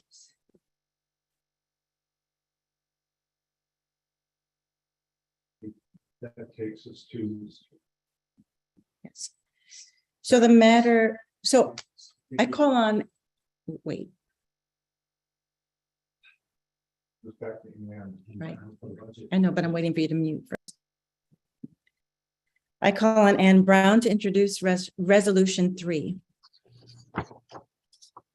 Thank you, Bishop Shannon. Resolution 3 refers back to the treasurer's report. It is the resolution to adopt the fiscal year 2023 budget for the diocese. I would point out that there are 3 elements of this which we will be voting. The first is to approve the operating budget and the non-operating budget. That's the first resolve. The second resolve is to approve the method of congregational contributions. It's a similar method to what we've had in the past, but we are going back to using figures from the 2 prior years. And then the third resolve gives congregations an option for appealing their assessment to the Commission on Finance. So as Chair of the Resolutions Committee, I move adoption of the fiscal year 2023 budget for the Diocese of Vermont.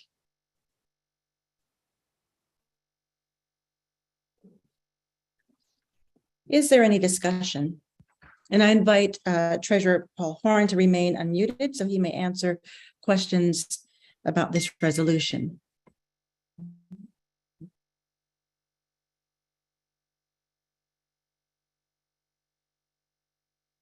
I don't see any hands raised.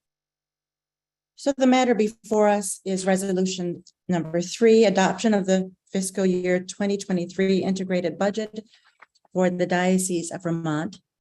Please vote using the election buddy. Vote yes to approve the resolution. Vote no to reject the resolution.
So our budget resolution passes with 109 votes saying yes and 4 votes saying no.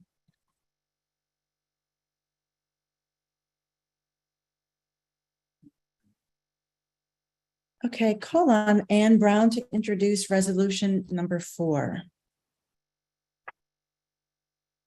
Thank you, Bishop Shannon. This is a resolution that we consider, or at least a similar one, every year at convention. We're required by canon to do this. This resolution has 5 resolved clauses. The first sets the minimum compensation for clergy working in the Diocese of Vermont, and there's a table that explains how that works. The second talks about remuneration for locally ordained priests and vocational deacons. It's a very modest amount. We did this in 2018 for deacons and 2019 for locally ordained clergy, and it allows them, by having a congregation pay into the pension fund, it allows them to participate in programs sponsored by the pension fund. We also are approving a minimum cost of living increase for clergy and lay employees. We're recommending a merit increase for compensated clergy based on their, well, this is all clergy and lay employees. And then there are reimbursement guidelines for supply clergy rates, reimbursement guidelines for things like cell phone times. And I believe that the bishop will be calling on Canon Grentz to explain this one. So I move it as chair of the resolutions committee. I move the minimum clergy compensation for 2023 resolution.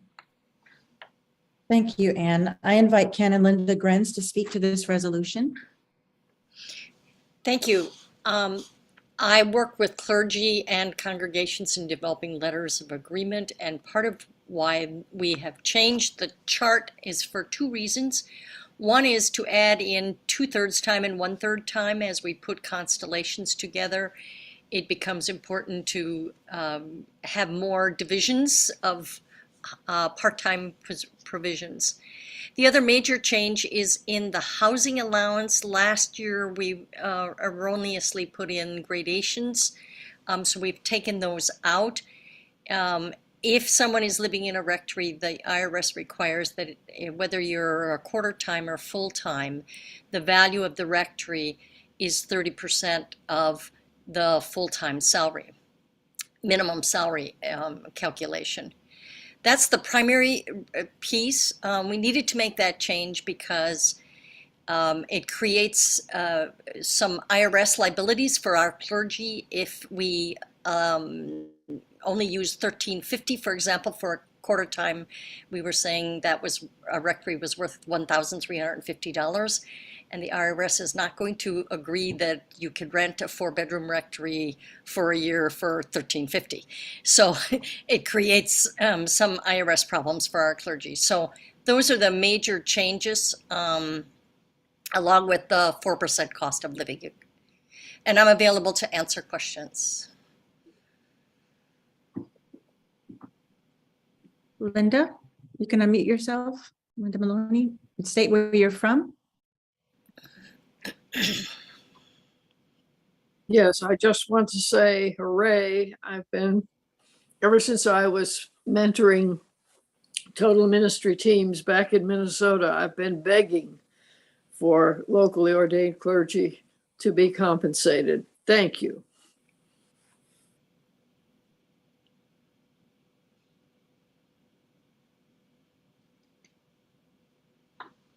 I don't see any other hands raised for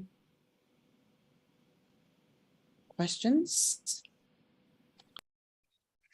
Right, thank you. The matter before us is resolution number 4, establishing minimum clergy compensation for 2023. Please vote using Election Buddy. Vote yes to approve the resolution and vote no to reject the resolution.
The resolution passes with 109 yes votes and 2 votes rejecting the resolution. I call on Ann Brown to introduce resolution number 5. Thank you, Bishop Shannon. Resolution number 5 is titled Distancing of the Episcopal Church from the Anglican Communion.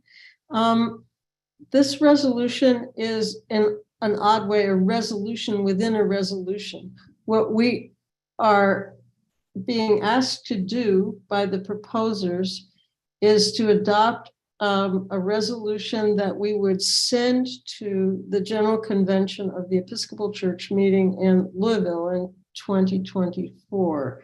So the first resolve asks us to adopt this resolution and send it on. And it is relating to the Lambeth Conference that met this past summer. It's asking that the Episcopal Church urge bishops to refuse to participate in the Lambeth Conference, and there are a bunch of qualifications that would be needed to be met before bishops could resume that participation. And it has to do with discrimination against LGBTQIA people, and that the church cease contributing funds to the Anglican Communion Office and direct them elsewhere. As chair of the Resolutions Committee, I move adoption of this resolution. I invite Archdeacon Stan Baker to speak to this resolution. Thank you, Bishop Shannon. If I'm a little hoarse, I have a bit of a sore throat, but I'll do my best. I talked about this last week, and if I run out of time, I'd like permission from the bishop to put in the chat an email that I'm going to read from Katie Sherrod, who I know Bishop Shannon knows. We were told by Catherine Meeks, PhD from the Absalom Jones Center, for those of us who are white, and when she was asked, what do we do with our privilege? She said, use it to create change. I know there have been some people struggling with this resolution because of the terrible sin and history of white racism in colonial Africa and other parts of the world, perpetrated by Christian missionaries, including the Church of England and other parts of the Anglican Communion. I'd like to read what Katie Sherrod said to me. She is a communications director in the Diocese of North Texas, and she also has done several excellent documentaries, one of them on the situation for LGBTQ plus African Anglicans. So I said to Katie, I emailed Katie last week and said, Katie, what would the queer African Anglicans want us to know? And she said, this was just yesterday, they want their church to acknowledge them as faithful Christians, as faithful Anglicans, as fully human, as children of a loving God with a full and equal claim to the church's protection, pastoral care, and ministry. They want to no longer be singled out as somehow more sinful than other humans. They want to stop being scapegoats for a church structure in thrall to local governments, a terrible legacy of colonialism, as are the laws against homosexuality in the former British colonies. The Church of England has much to answer for, among which are the very conservative missionaries sent to save the Africans and train them to be good, submissive subjects of the empire of God. The Church of England was glad to spread the aura of God's will over imperialism and subjugation of the colonized. American conservatives who cynically used this homophobia to build allies for their efforts to undermine the Episcopal Church are equally complicit. What Lambeth failed to do, she says, in her opinion, was to acknowledge any pain beyond those of the bishops as the church lurches its way forward through this divide over human sexuality. She continues, I do not minimize the pain of our out gay bishops and their spouses, but as far as I can tell, their lives are not at risk. The pain of LGBTQIA humans, the real risk to their very lives, as the church stumbles its way through this, wasn't mentioned. I find that unconscionable. She also says that we need to remember that the church is not the bishops, not the priests, not the deacons, not the laity, that it's all of us. So I offer that view of what LGBTQIA African Anglicans living with a threat to their lives, a threat to their freedom, would like from us. Thank you. And no matter what happens here, if you vote for, against, or abstain, or if you support an amendment that may be coming, please take this seriously and treat it with tenderness. Thank you. Crawford is first. Right, I see Lee Crawford has her hand raised, and the next is Dave Frederickson. Lee? I have an amendment to substitute for the present resolution in its entirety, and if seconded, I would like to speak to it. Is there a second? Janet Brown, did you raise your hand a second? And you can unmute, please. Yes, I did, Bishop. Okay. Right, so she seconded.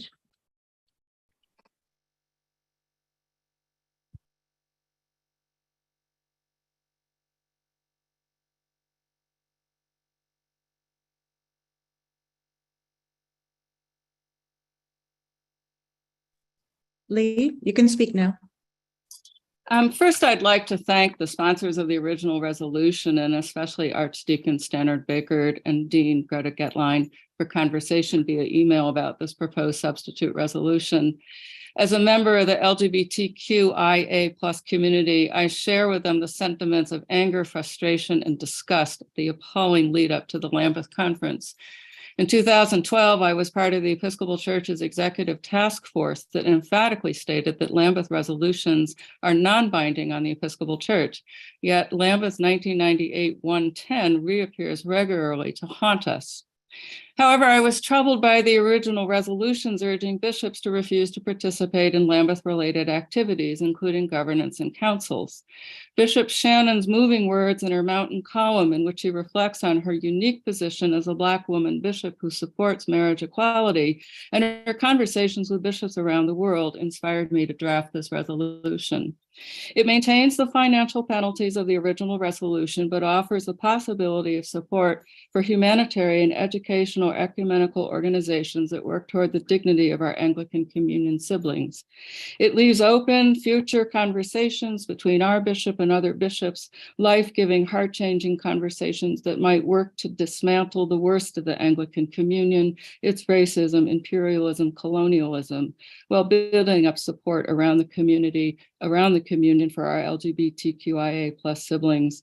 I believe that the substitute can serve as a model for other similar diocesan resolutions and will lead to deep conversation at General Convention, initially in the Legislative Committee to which it is assigned, and then in the House of Bishops and the House of Deputies. I urge its adoption. Thank you.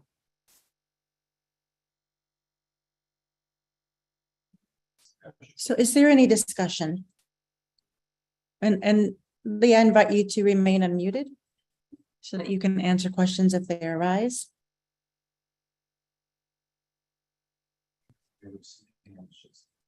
I see Linda Maloney.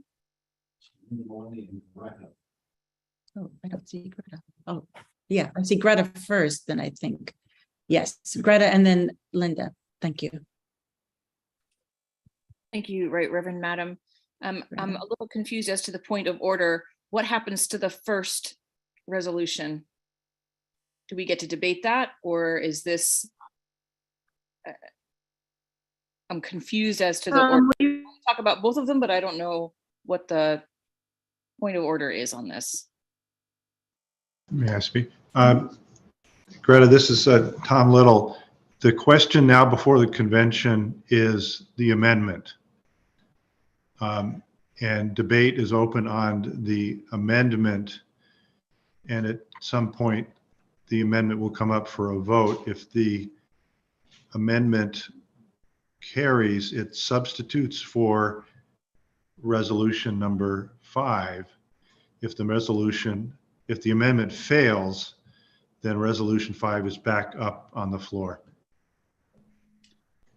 Thank you, Tom. I will state up front that I wish we had had time to debate the original resolution before putting a substitute up on the screen, because I don't think that people had a chance to really get into it. But I will say that I am speaking against this proposed substitute resolution. Up until this year, I was where you are, Lee, in saying we need to stay at the table. But the hypocrisy that was evident at Lambeth from the Archbishop of Canterbury was just unconscionable. If he and others like him wish to say that I am a sinner because of who I love, okay, I suppose he has a right to do that. But to not also call out the sin of the bishops who are supporting, either through their silence or actually supporting, violence against LGBTQIA persons in their own diocese is unacceptable. To say that one is a sin and not call out the other for its sinfulness, I can no longer abide. I think it's time that we take a firmer stand than let's continue to talk. I'm sort of done with that conversation, and I'm getting a little worked up, so I'm going to stop. I won't have Lee respond yet, Linda, and then Dave Frederickson. Okay, I have written to my thoughts to Stan already. I would be inclined to support the substitute resolution because the history of colonialism is so ingrained and we are so ignorant of our own complicity that to take a positive step, say, we are hurt by this, we know other people are hurting, we want to help to reconcile this, is much better than simply condemning and walking away. Thank you. Dave? Yes, I'm David Frederickson from Zion in Manchester, priest in charge. I just had two questions. First of all, I don't even know roughly how much money the Episcopal Church gives to the Anglican Communion, and I didn't know if anybody here does. And secondly, speaking to the second resolution in the amendment, how much of that money is used to for programs for the poorest of the poor, right? So those are and would in fact resolution 5 impact the amount of money that goes to supporting programs that support the poorest people in these dioceses. Those are my two questions, and I don't know if anybody can answer them. Thank you very much.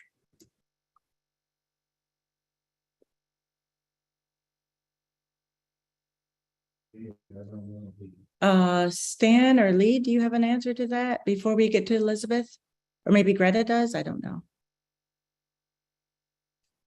And Lee, your lips are moving, but I don't hear any sound.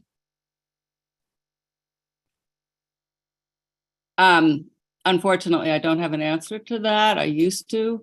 I could do some real fast Googling, but I cannot answer that point. I have another point I want to make, but not germane to.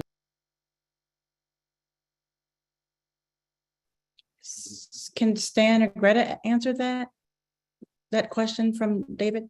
Go ahead. Thank you, right, Madam. I don't have the money bit right in front of me, though we did in our small group calculate that. But I can answer the question about the poorest of the poor. Both resolutions only indicate that money should be held away from the Anglican Communion office, not the Anglican Communion mission efforts. So the mission efforts would remain, but the support of the actual office of the Archbishop of Canterbury would be affected. Thank you. Thank you. Elizabeth?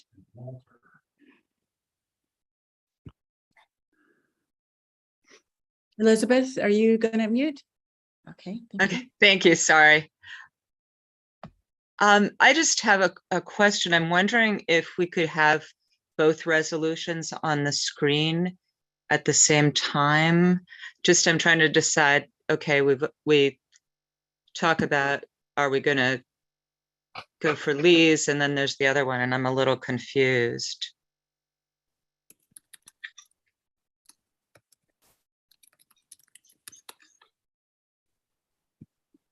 Is that a?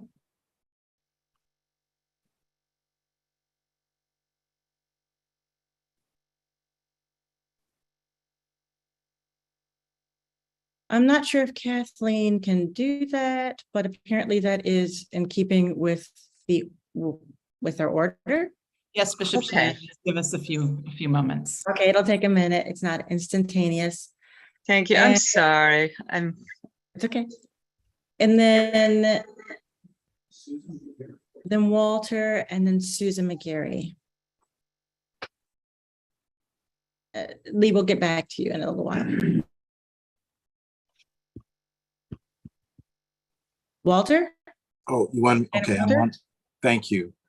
I just want to, both the proposers of the original resolution, to thank them, as well as Canon Lee Crawford for her substitute. I just wanted to add that I don't have a figure that, as someone else asked, but I did do some inquiries from some people and my counterparts in the presiding bishop's office. And I would just say, sort of affirming what Bishop Shannon's letter or reflections, that I agree not only with Dean Greta's passion and justifiable anger at what happened, particularly prior to and some of the actions taken by certain bishops during the Lambeth Conference. However, what people have pointed out to me by the end of it, and there's an article on the Episcopal News Service that points out, by the end of the conference, the Archbishop of Canterbury had to finally recognize that the position of the Episcopal Church, the Anglican Church of Canada, churches of Scotland, Wales, Ireland, I believe, and elsewhere, supported the idea that our work towards full inclusion was theologically based, well thought of, and not a heresy in some ways. It may be technically a minority view, but at least the Archbishop of Canterbury acknowledged that our position is something that we need for our credibility. The other point to make is that because all the previous sanctions imposed on the Episcopal Church has been lifted, the Anglican Communion Office has indicated to the Episcopal Church the opportunity to participate in various committees of the Anglican Communion going forward, as well as a possible change that the Church of England may be making in February in their policy towards marriage equality for their clergy as well as laypersons. So, and I share this in that progress often is difficult and halting, and sometimes it is one step forward, but two steps backwards.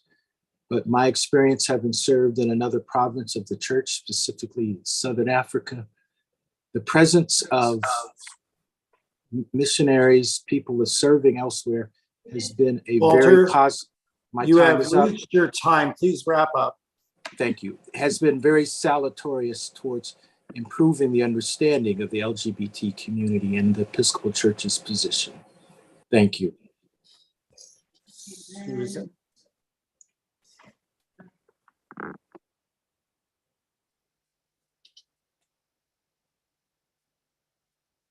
Is it Susan McGarry? Yes.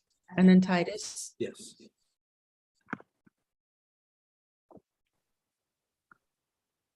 Okay, I couldn't get the mute off. I apologize. I'm Susan McGarry. I'm retired clergy, and I worship at St. Thomas and Grace in Brandon. Lee, my concern about the substitution is I really miss the specificity of the goals. I mean, I could sit here and listen about whether or not our bishops should go or stay or this, that, and the other. That is open. But I really miss the specific goals in the second resolved in the first one. And it's up there on the screen so people can see them, A through D. And I wonder why you didn't put such kind of real goals for what it would look like to be really inclusive in the Anglican communion of LGBTQIA plus people and really respect the dignity of every human being. So can you speak to that, Lee? I don't get why that kind of specificity was dropped. I mean, I could listen to both sides about whether or not we should be at the table, but the specificity of what would really be something that would express that the Anglican communion has changed and is respecting the dignity of every human being.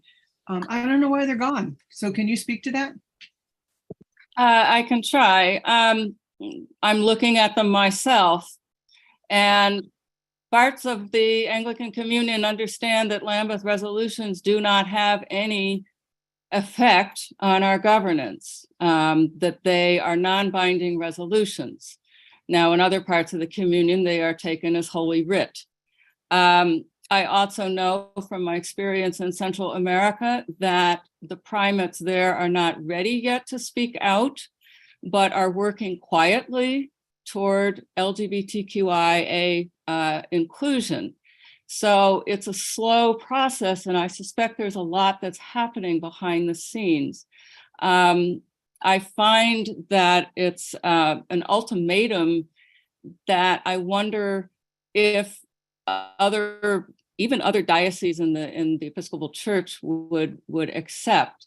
And so I think lastly, yes, and Greta, inclusion is the ultimate goal. And I agree 100%. And I hate to be called a sinner, but I also take Dr. Louis Crew Clay as my exemplar, who even when people tried to perform exorcisms on him and threw salt under his chair as purification, he never walked away from the table. Are we close? I think we are.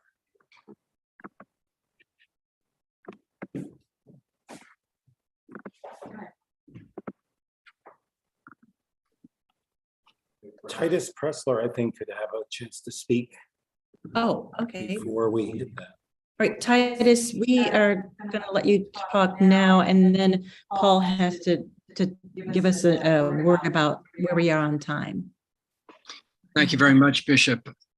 I'm Titus Presser from St. Matthew's Church in Enosburg Falls, and also Executive Director of the Global Episcopal Mission Network.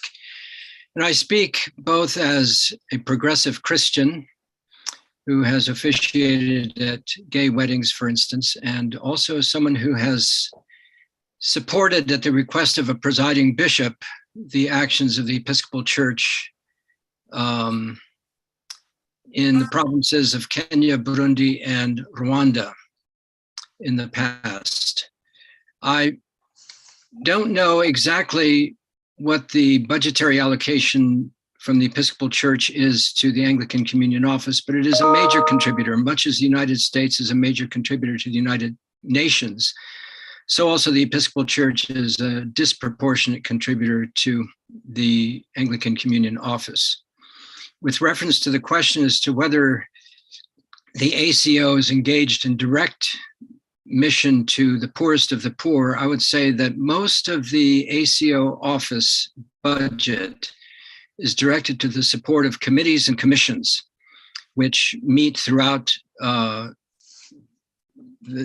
world in connection with various causes of the Anglican Communion. And so its effect on people on the ground is, I would say, indirect rather than direct. I support very much what Walter was saying and what Lee has been saying about not walking away from the table. I think conversation has been crucial, and I would support the amendment rather than the original resolution, even though I very much appreciate the sentiments of the original resolution. Thank you.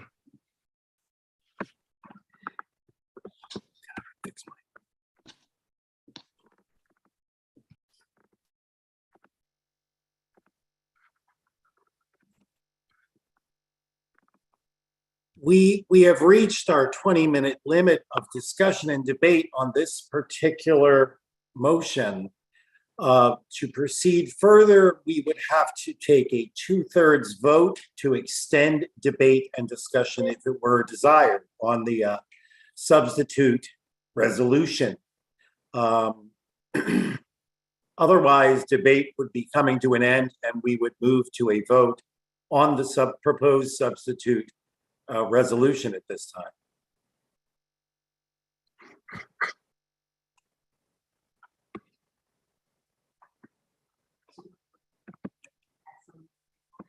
I am not seeing anyone make a motion to extend the time of debate. I see a hand from Lee No. and Carol. Oh, Stan. Hi, this is Carol Sears, and I'm from Christchurch in Bethel. I just, as a point of order, I just would request that it be made clear prior to the vote being opened what exactly we're voting on. It seems like the last one we were inside the vote before we were told what we were voting on. Thank you. Yes, sure. Stan, you have your hand raised. Are you making a motion to extend debate? I do not. I don't want to make a motion to extend debate. I want to ask I guess it's a rule of order question of the parliament. What is that question? I actually, Craig Smith just put something in the chat that I was going to bring up.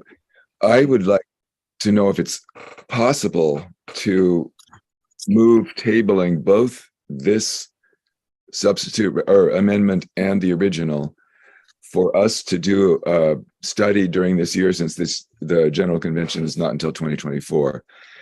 Bring this back to the convention next fall, to our convention, to come up with a resolution that both has the strength that we desire and also enables our bishop to do the work that she is so ably doing. So I'm wondering if that's in order. Is that something that I can do? Can I move to table both, or do we need to take a vote on this first?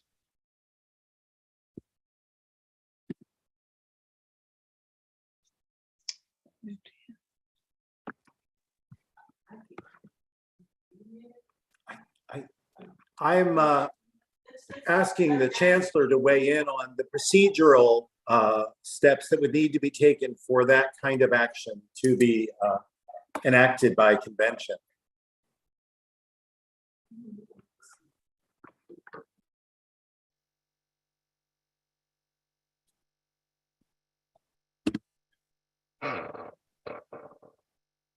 Our parliamentarian is considering the question, so give us a minute, please.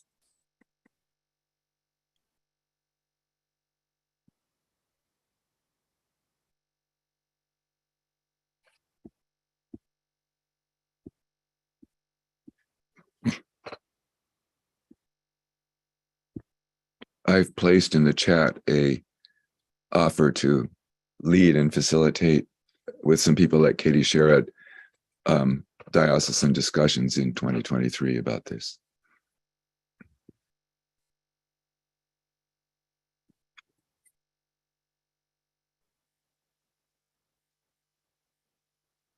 So you're gonna, we'll just got you on mute. How about that, Tom? Thank you. Bishop Shannon, a motion to table the question on the floor, which is the motion to substitute, is subject to a motion to table. And that is a motion that requires a simple majority vote. There are times when conventions and other parliamentary bodies get into a lot of discussion about tabling a motion to a certain date. I think the practical effect of tabling the question would be to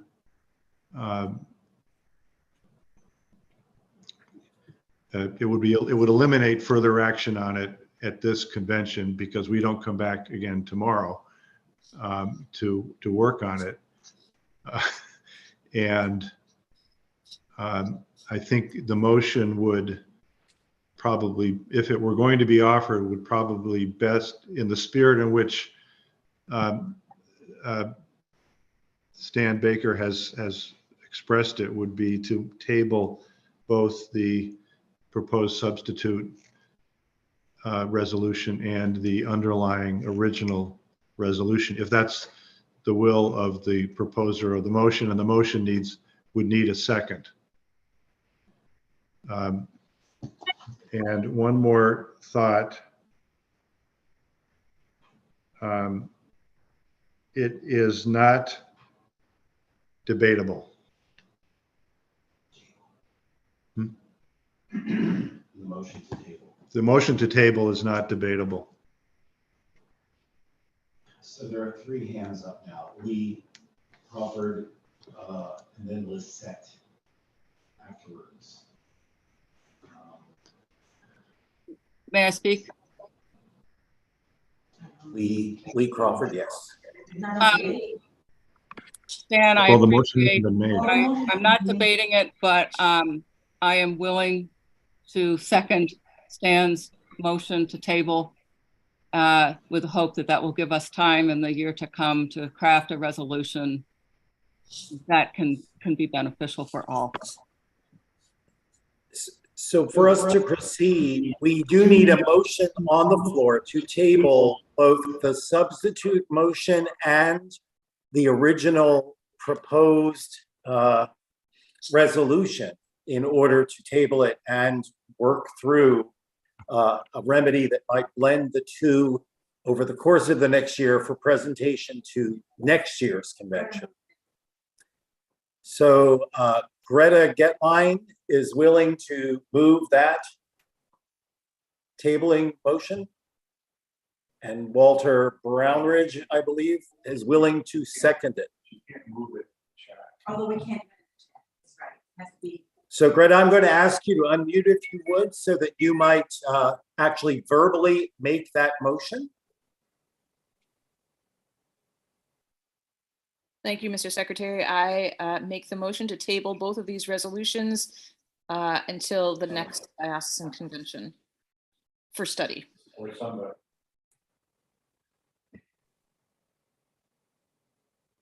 So Greta, you have moved that it be tabled. Yes.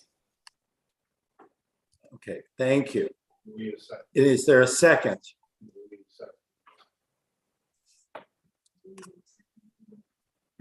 Okay. Lee Crawford is seconding the motion. Yep. Where am I? I can't find myself. If somebody could be raising parliamentary procedure questions. Yes. It is not debatable to this motion is not debatable. There is a need for a vote. If you have a parliamentary question and your hand is raised, I'd be very happy to recognize you.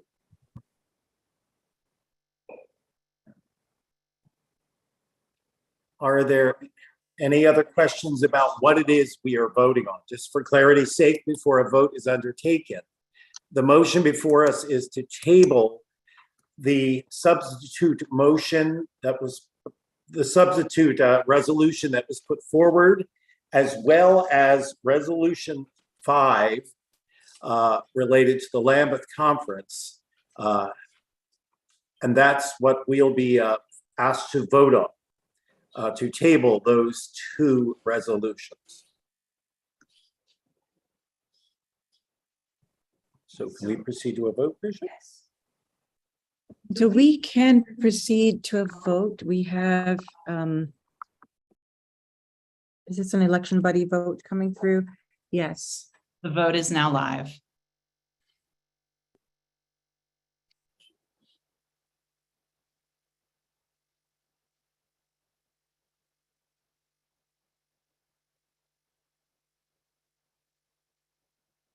Vote yes to table the question and no to continue debate and discussion.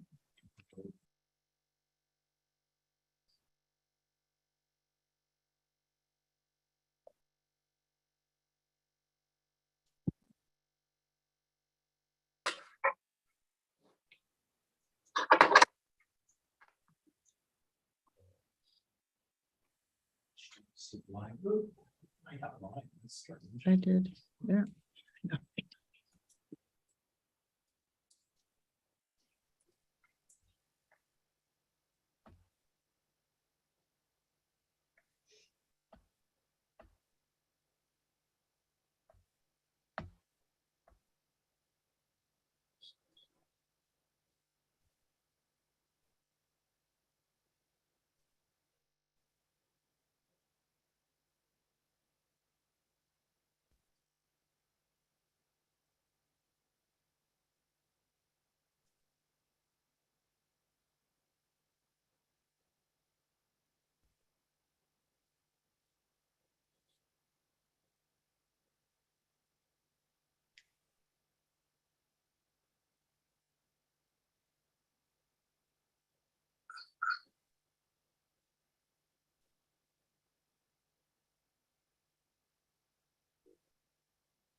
So the motion to table the vote, table the resolution until next year is passes with 108 yes votes and 5 no votes. Thank you all.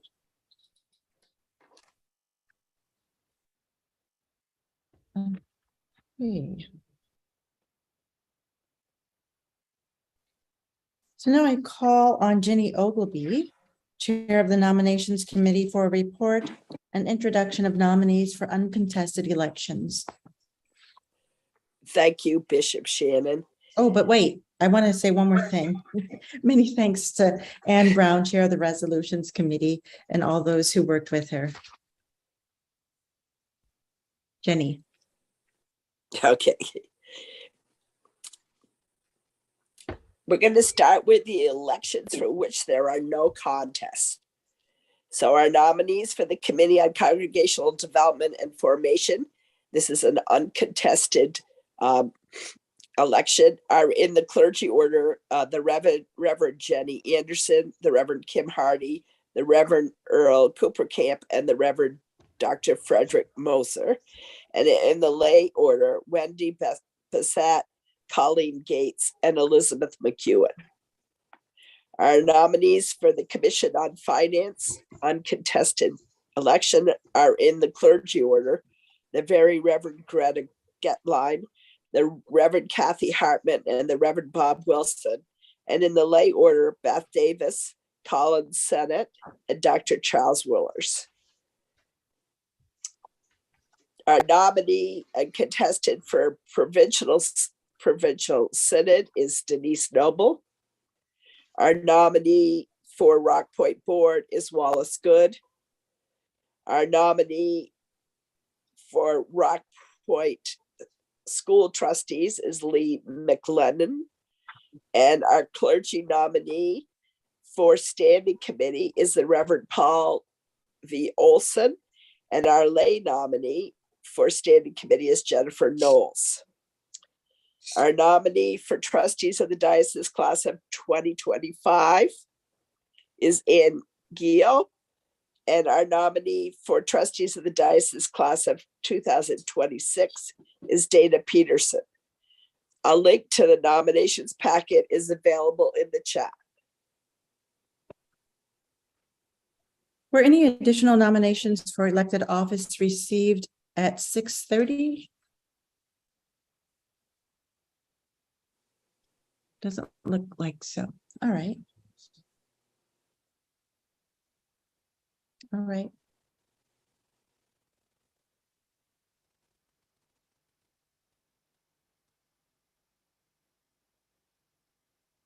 Well, if there are no objections, a motion is in order to approve the Secretary of Convention to cast one ballot in favor of the candidates in the uncontested elections. Someone needs to make a motion.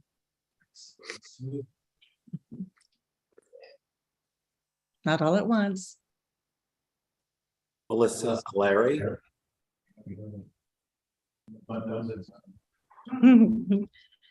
Hi, Melissa Allery from Trinity Rutland. I motion to cast one vote for all of the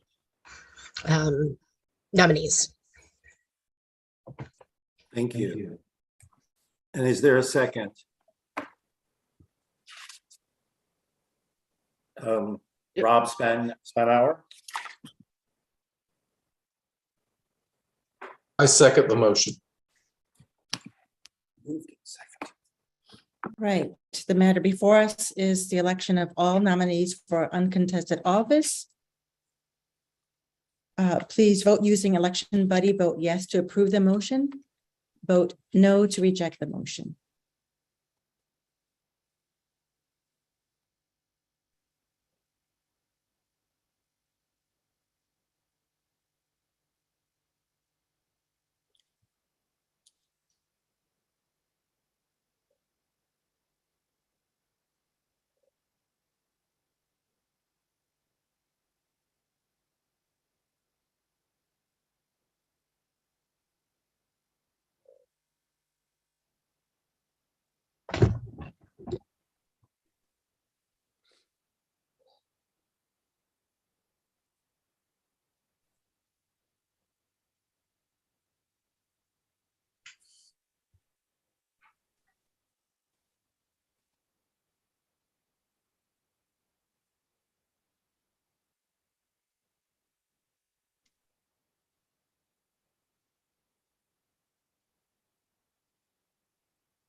All right. So that's the role suspension.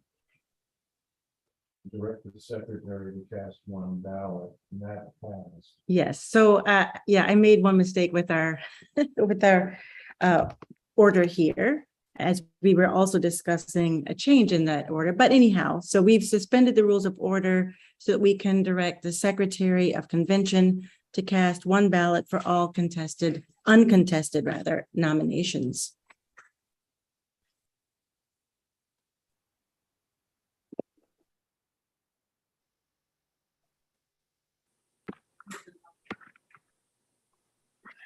Getting there.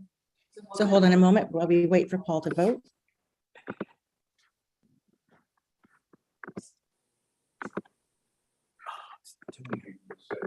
I have cast that ballot based on your agreement to allow that process to unfold.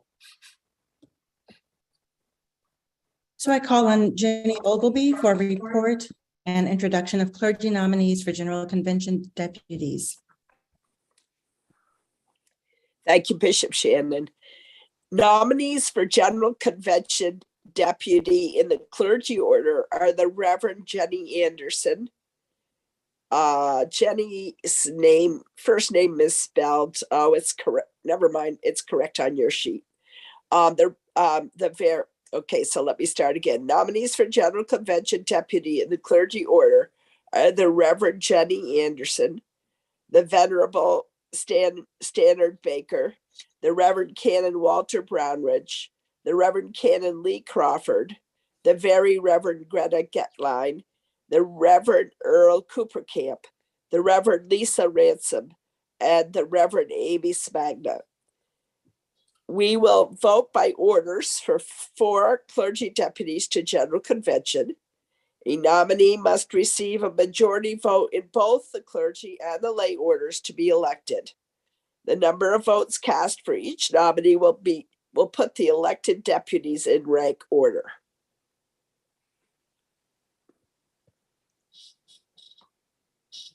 The matter before us is the election of 4 clergy deputies to General Convention. Please vote for up to 4 nominees using Election Buddy.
Bishop Shannon, I just wanted to say I'm going to give a couple more minutes because it looks like people are taking a bit more time to vote on this one, which makes sense.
Thank you for your patience, everyone. The vote is now closed.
We're waiting to get a definitive count of the number of votes cast, both by laity and clergy for this particular election, so that we can determine which candidates have, if at all, received a majority of the votes cast to be elected. So it's just taking a little more time with Election Buddy to get that information settled and clarified, but we're moving. You can recess. So we'll take a 5-minute break. We'll be back here at 9:16.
And we will.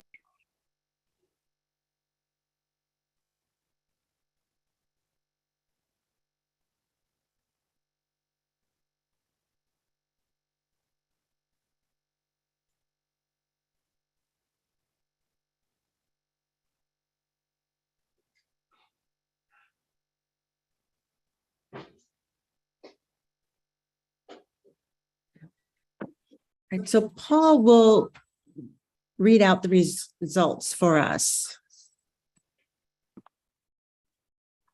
On this first vote, we have 3 elections that are finalized. Having received a majority in both the clergy order and the lay order, the following are voted as deputies to convention. Stannard Baker, who received 28 votes out of 45 votes cast in the clergy order and 43 out of 69 votes cast in the lay order. Greta Getline, who received 25 votes in the clergy order out of 45 cast, and 37 votes out of 69 cast in the lay order. And Lisa Ransom, who received 24 votes out of 45 cast in the clergy order and 37 votes out of 69 cast in the lay order. So those 3 have been duly elected with majorities in both orders. So are you going to announce the next step then? Should I do that? So we will need to elect the final clergy deputy to General Convention from the remaining candidates who have not already been elected. I know that they're preparing the ballot for us to do just that.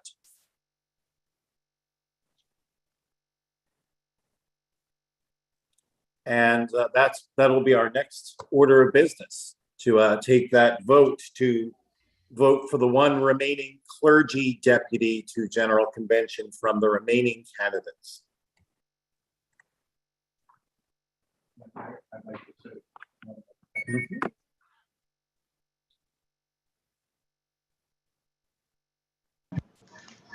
They get one vote. And One vote.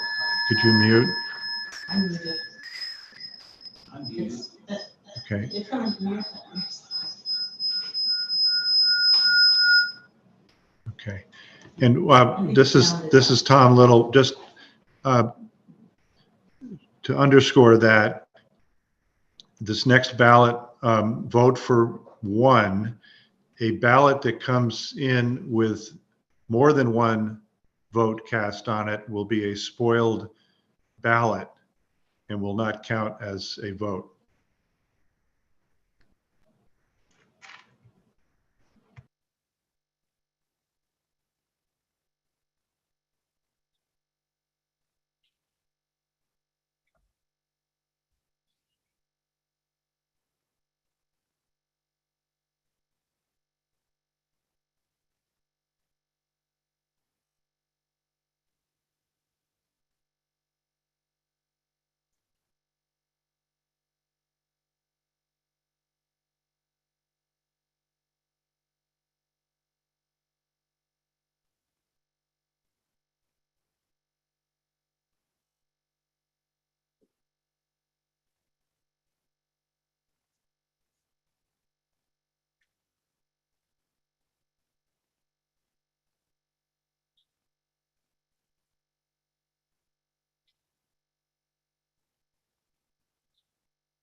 Okay, we have the ballot ready to launch when you are ready, Bishop.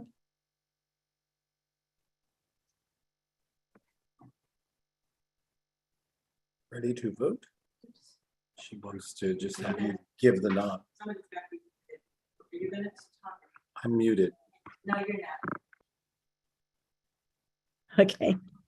Now we will have a ballot ready. It's ready now. Elect only one.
The report is back to us of the second ballot. Unfortunately, there is no election on this second ballot.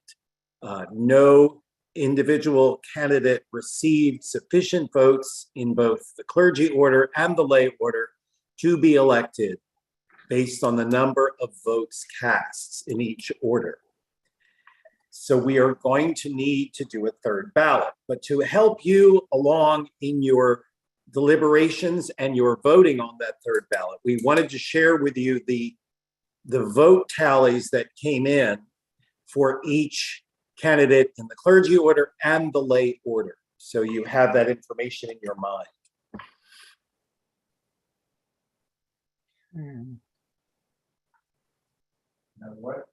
Which means we will need to proceed to a third ballot with all of the same candidates.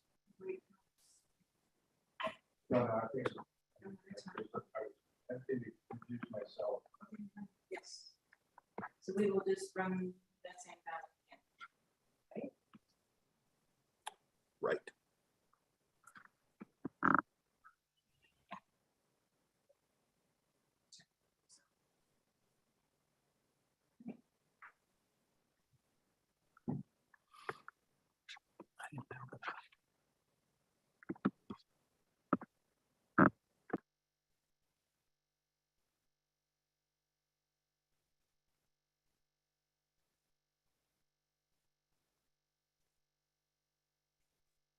So confirming with the platform, we are going to repeat the last ballot. The same.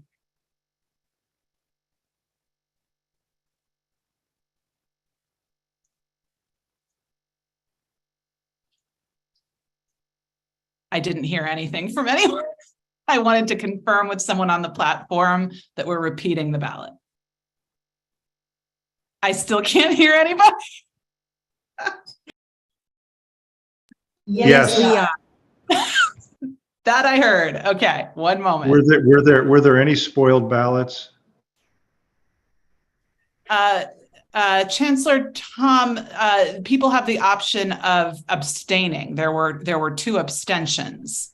I believe it was 2. I just showed the. Thank you. Yeah.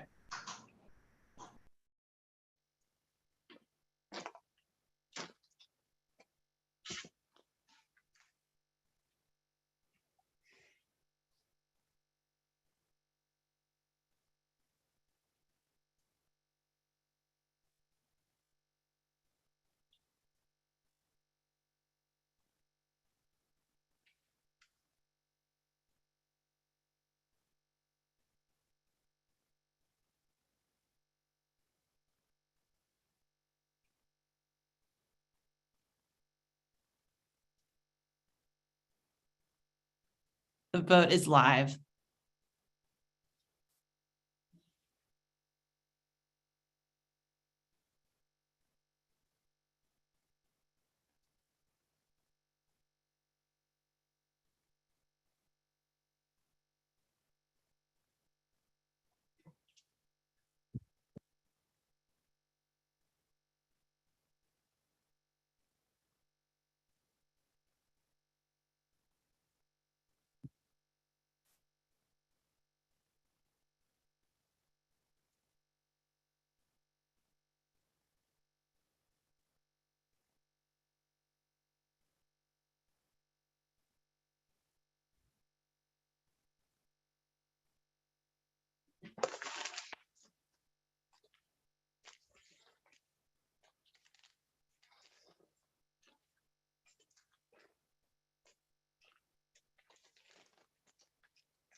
But she doesn't have it in the.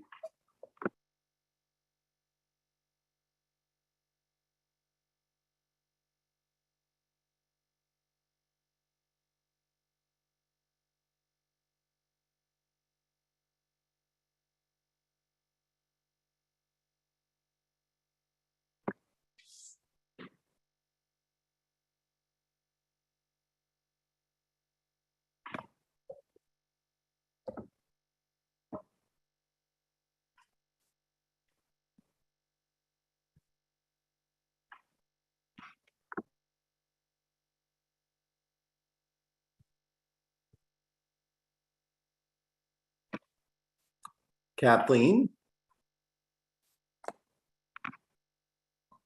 Coming.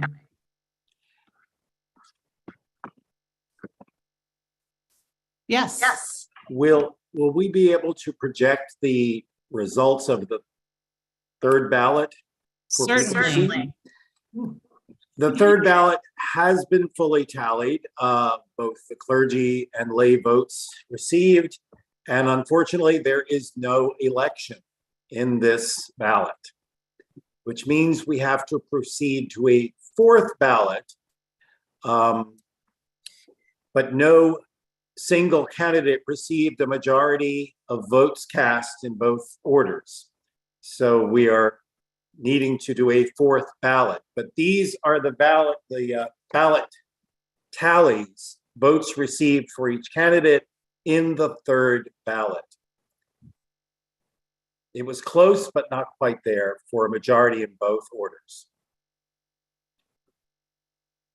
All right, I will prepare the next ballot.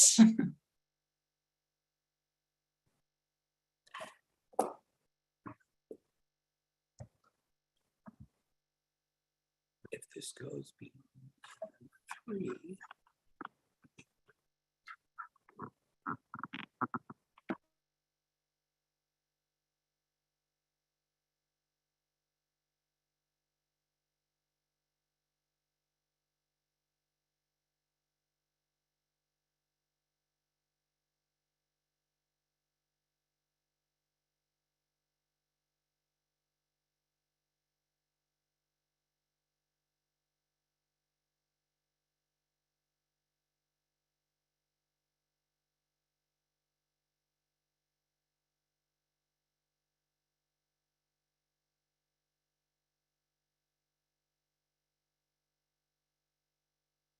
Vote is now available using the same link. Oh.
I will ask Kathleen if she has.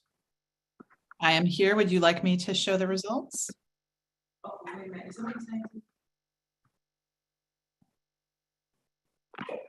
Kathleen is saying.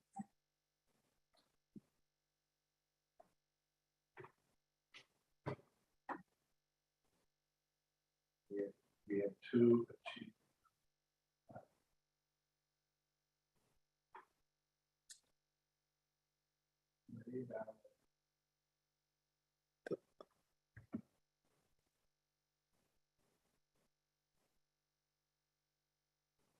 The lay ballots came close, but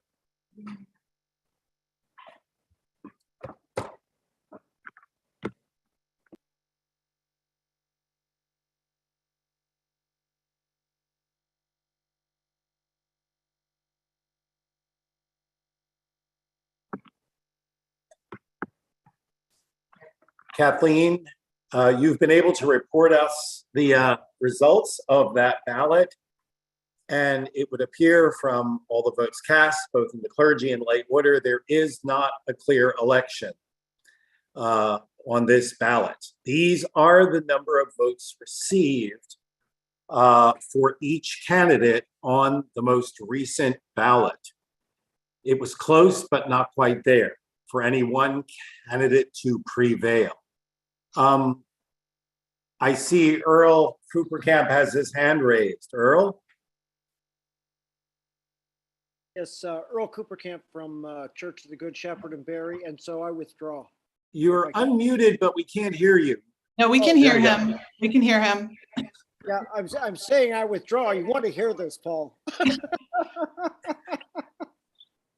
So Earl, you are sharing that you wish to withdraw? Correct. Okay. And I do see Amy Spagna with a hand up as well. Yes, thank you, Paul. Amy Spagna, St. James Woodstock. I would also like to withdraw. Okay. Thank you for those gracious offers to withdraw. It might speed along our voting process for this one election. So Kathleen, it's time for another ballot. Yes, I will have that ready. With those two candidates' names removed from the ballot. Amy Spagna and Earl Coopercamp both having agreed to withdraw from the contest.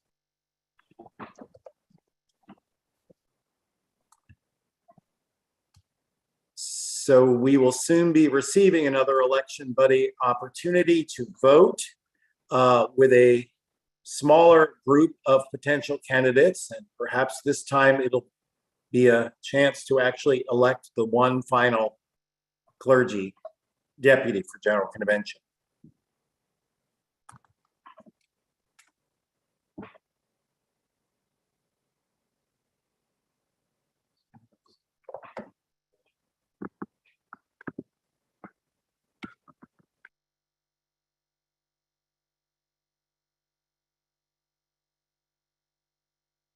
The vote is available.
Just trying to hear my sound.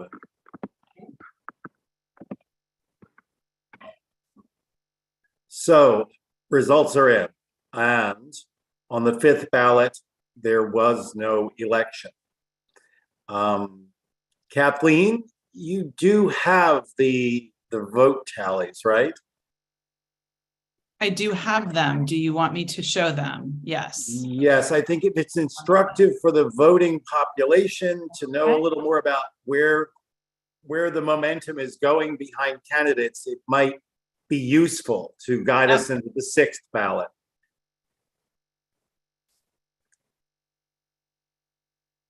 It was very close, but not there for a majority in both lay and clergy orders to elect.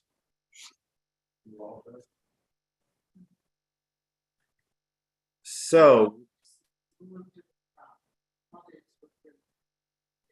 I'm wondering if Canon Brownridge might speak. Walter? No need really. I withdraw. Stan says, I'm going to run next year for alternate, and I hope to be alternate 1. Okay. Crawford is I think a 9th or 10th time deputy, and we are honored to have her. I would be honored to be an alternate. And that's all I think I want to say right now. Thank you. Thank you. So as we move to a 6th ballot, we would be voting on one of 2 candidates, with Canon Brownridge having withdrawn from the 6th ballot. So, Jenny Anderson.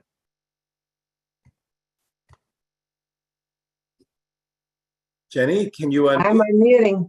There you I'm go. unmuting. Yes, I did it. I would withdraw. I don't think I've been holding up the election, but I would be happy to withdraw too. And that way we wouldn't have to have another vote, correct? And we could all go to bed sooner.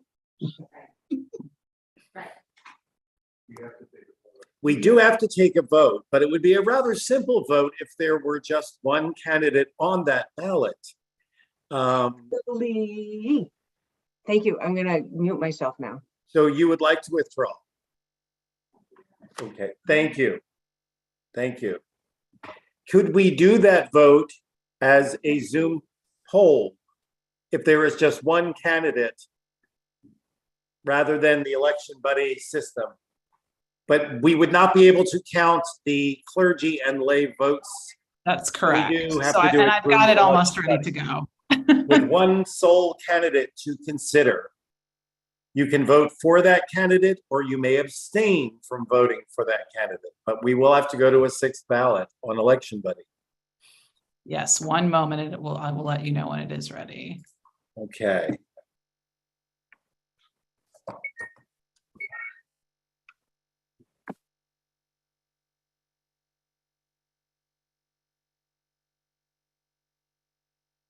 The vote is now available.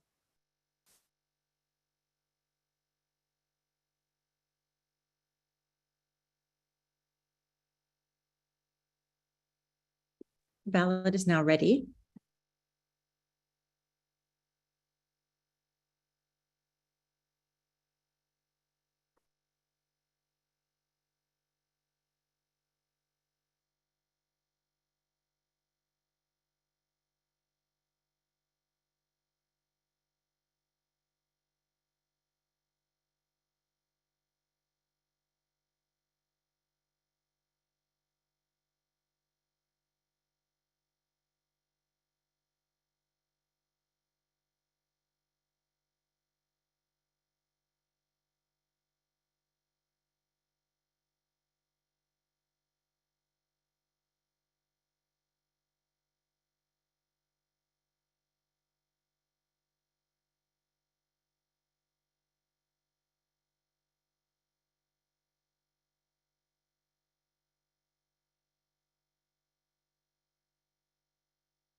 Given the nature of this vote, I'm going to go ahead and close the vote.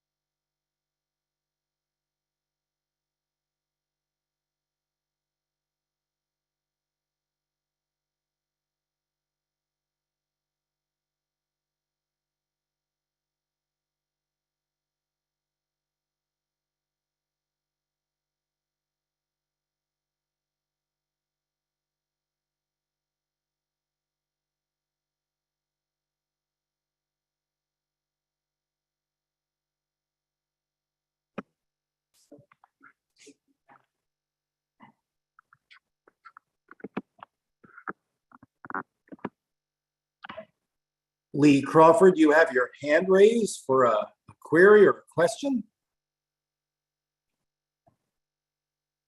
Just to wait after the vote comes through.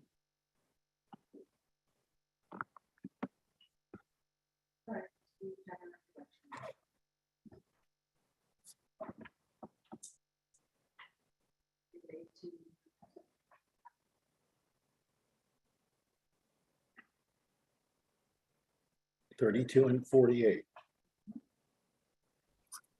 Yeah, that works. That would be, as long as we have the same number of people voting.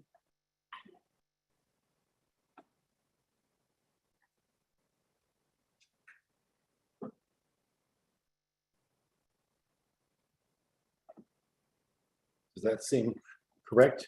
Yeah. Okay.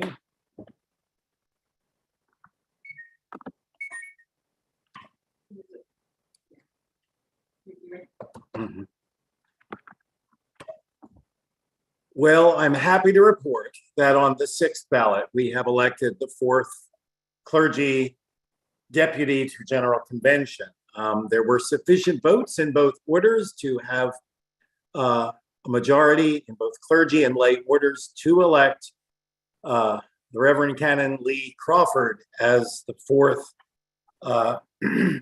deputy for our diocese to go to General Convention. Lee, you wanted to say something? May I have a point of personal privilege? Sure. I just want to thank both Jenny and Walter for their graciousness, because I know that each of you wanted to serve as well, and I will do my best. Thank you.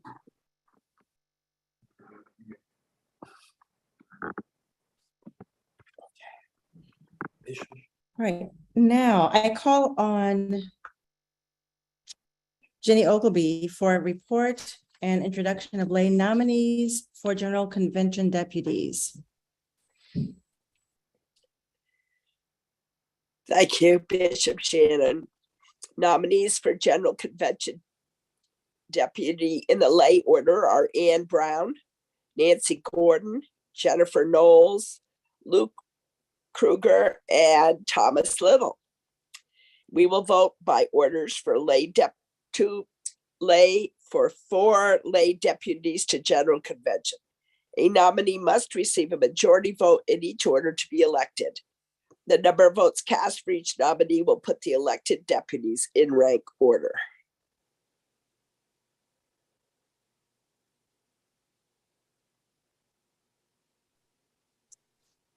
The matter before us is the election of 4 lay deputies to General Convention. Please vote for up to 4 nominees using Election Buddy. The vote is available.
One moment, we are consulting, well, not we. The chancellor is consulting the canons.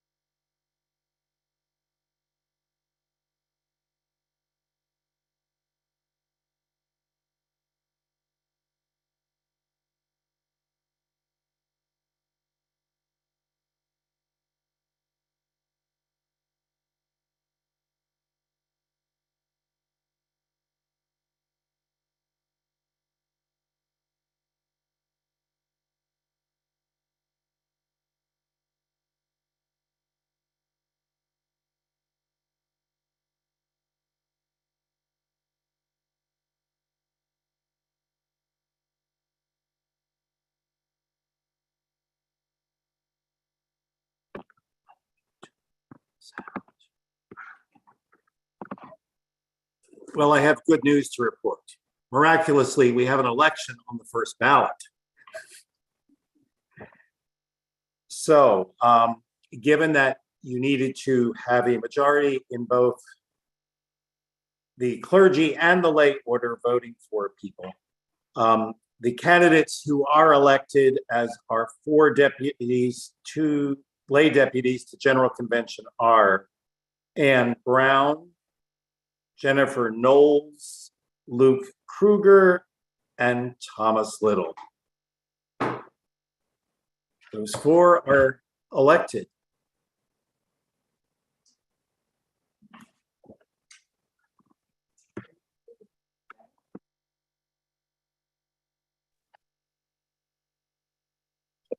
Well, many thanks to Jenny Ogilvy, Chair of the Nominations Committee.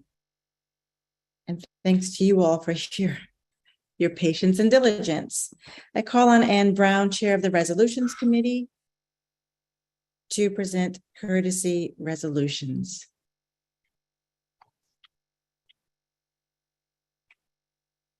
Thank you, Bishop Shannon. I'm sad to have this first one, but also joyful. This is a courtesy resolution expressing condolences to the family of Bishop Mary Adelia McLeod, who died yesterday. I'm not going to read these because of the late hour, but I want people to have a second or two to look at them on the screen, and then know that you can go to the diocesan website. There is a link posted in the chat and read the resolutions. Some of them have explanations which don't show on here, but they elaborate on the people being acknowledged. The next one is thanking the Thrive group. This one almost is without need of explanation, because these people worked awfully hard and their fruits of their labors have been evident at this convention.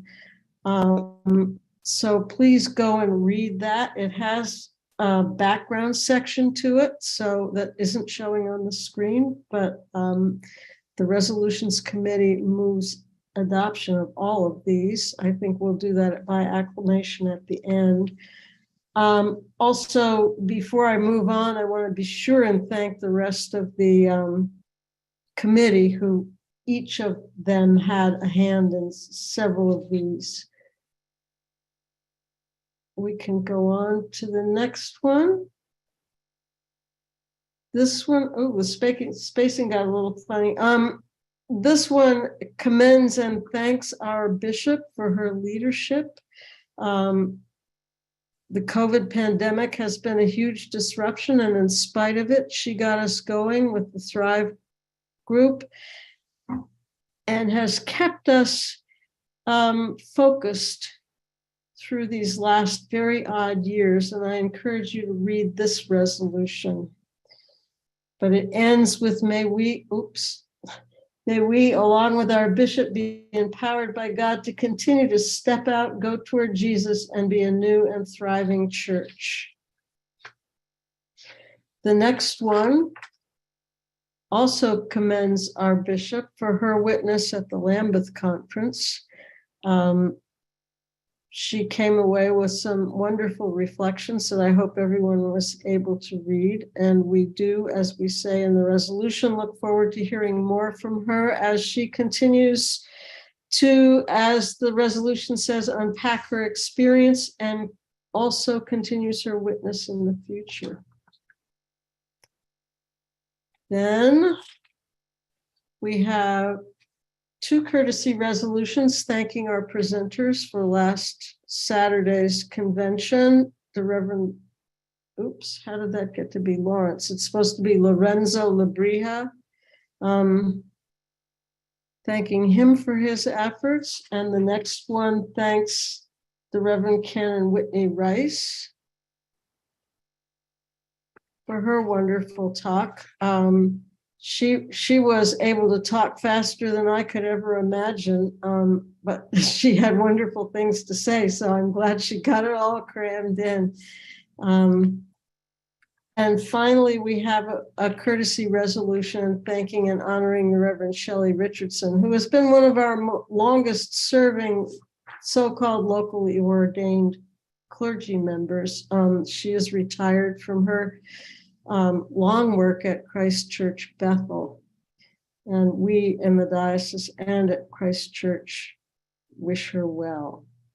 So that is the end of the courtesy resolutions. Thanks again to my committee, and thank you all for paying attention, and do go look at them on the website. You'll find more. And that's the end of my report.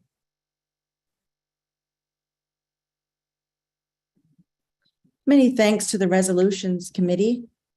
I invite convention to show its approval of the courtesy resolutions by raising your hands. Well, actually, like on the screen. I'm going to clap. Mhm.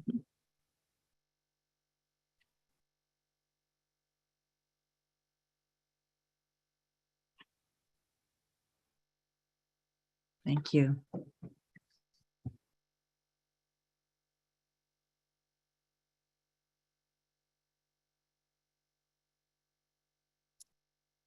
I call on Paul Olson, Secretary of Convention, for the approval of minutes. The Dispatch of Business Committee approved the minutes of the 2021 annual convention and requests that this convention authorize the Dispatch of Business Committee to approve the minutes for this convention.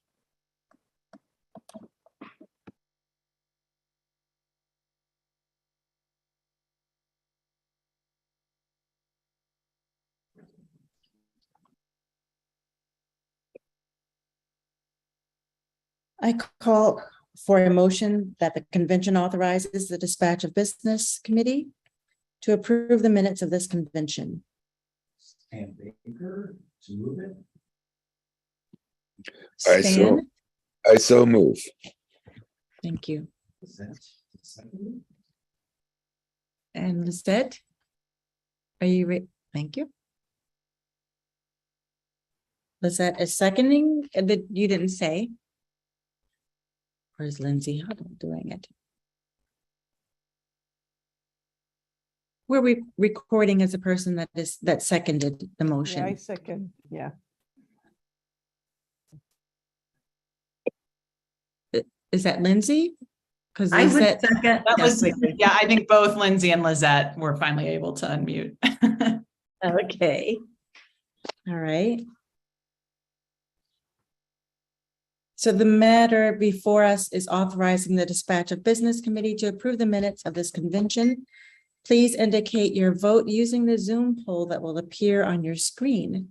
Vote yes to authorize the committee to approve the minutes. Vote no to withhold authorization.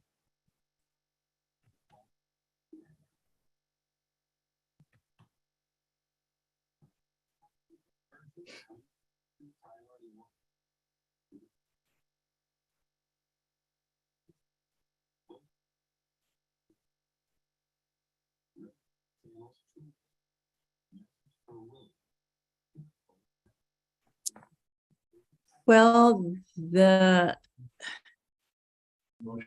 motion carries. I'm trying to see the numbers. By 98%. 1% no, and 1% abstaining. Did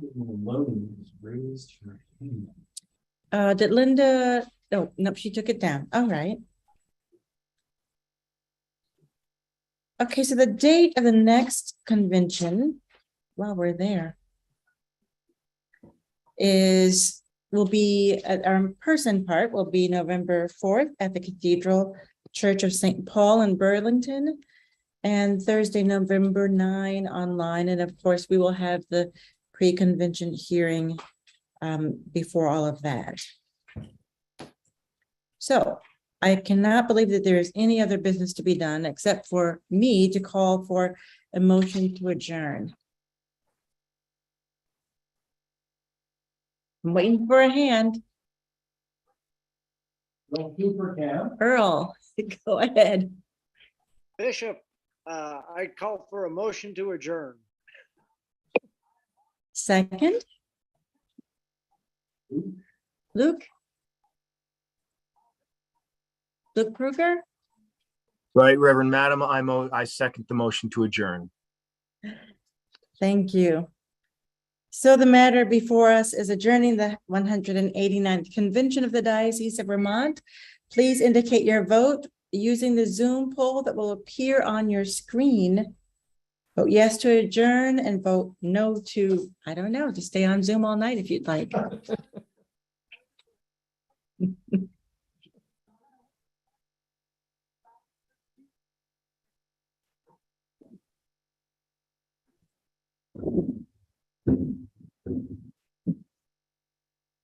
I don't see the poll.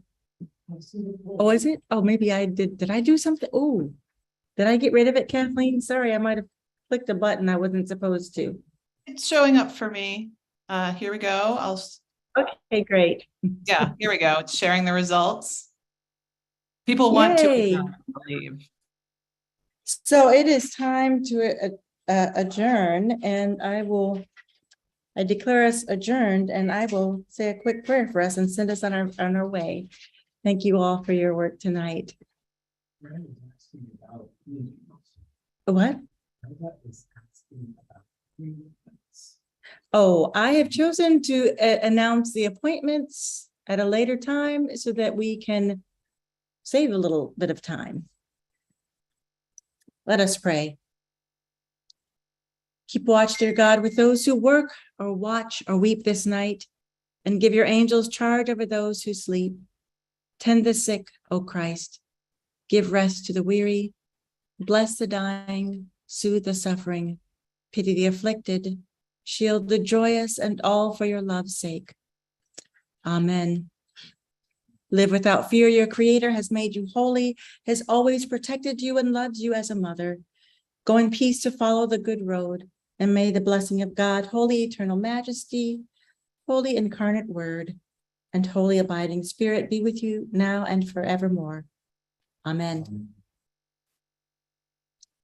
Thank you all. Good night. Wow. Mhm.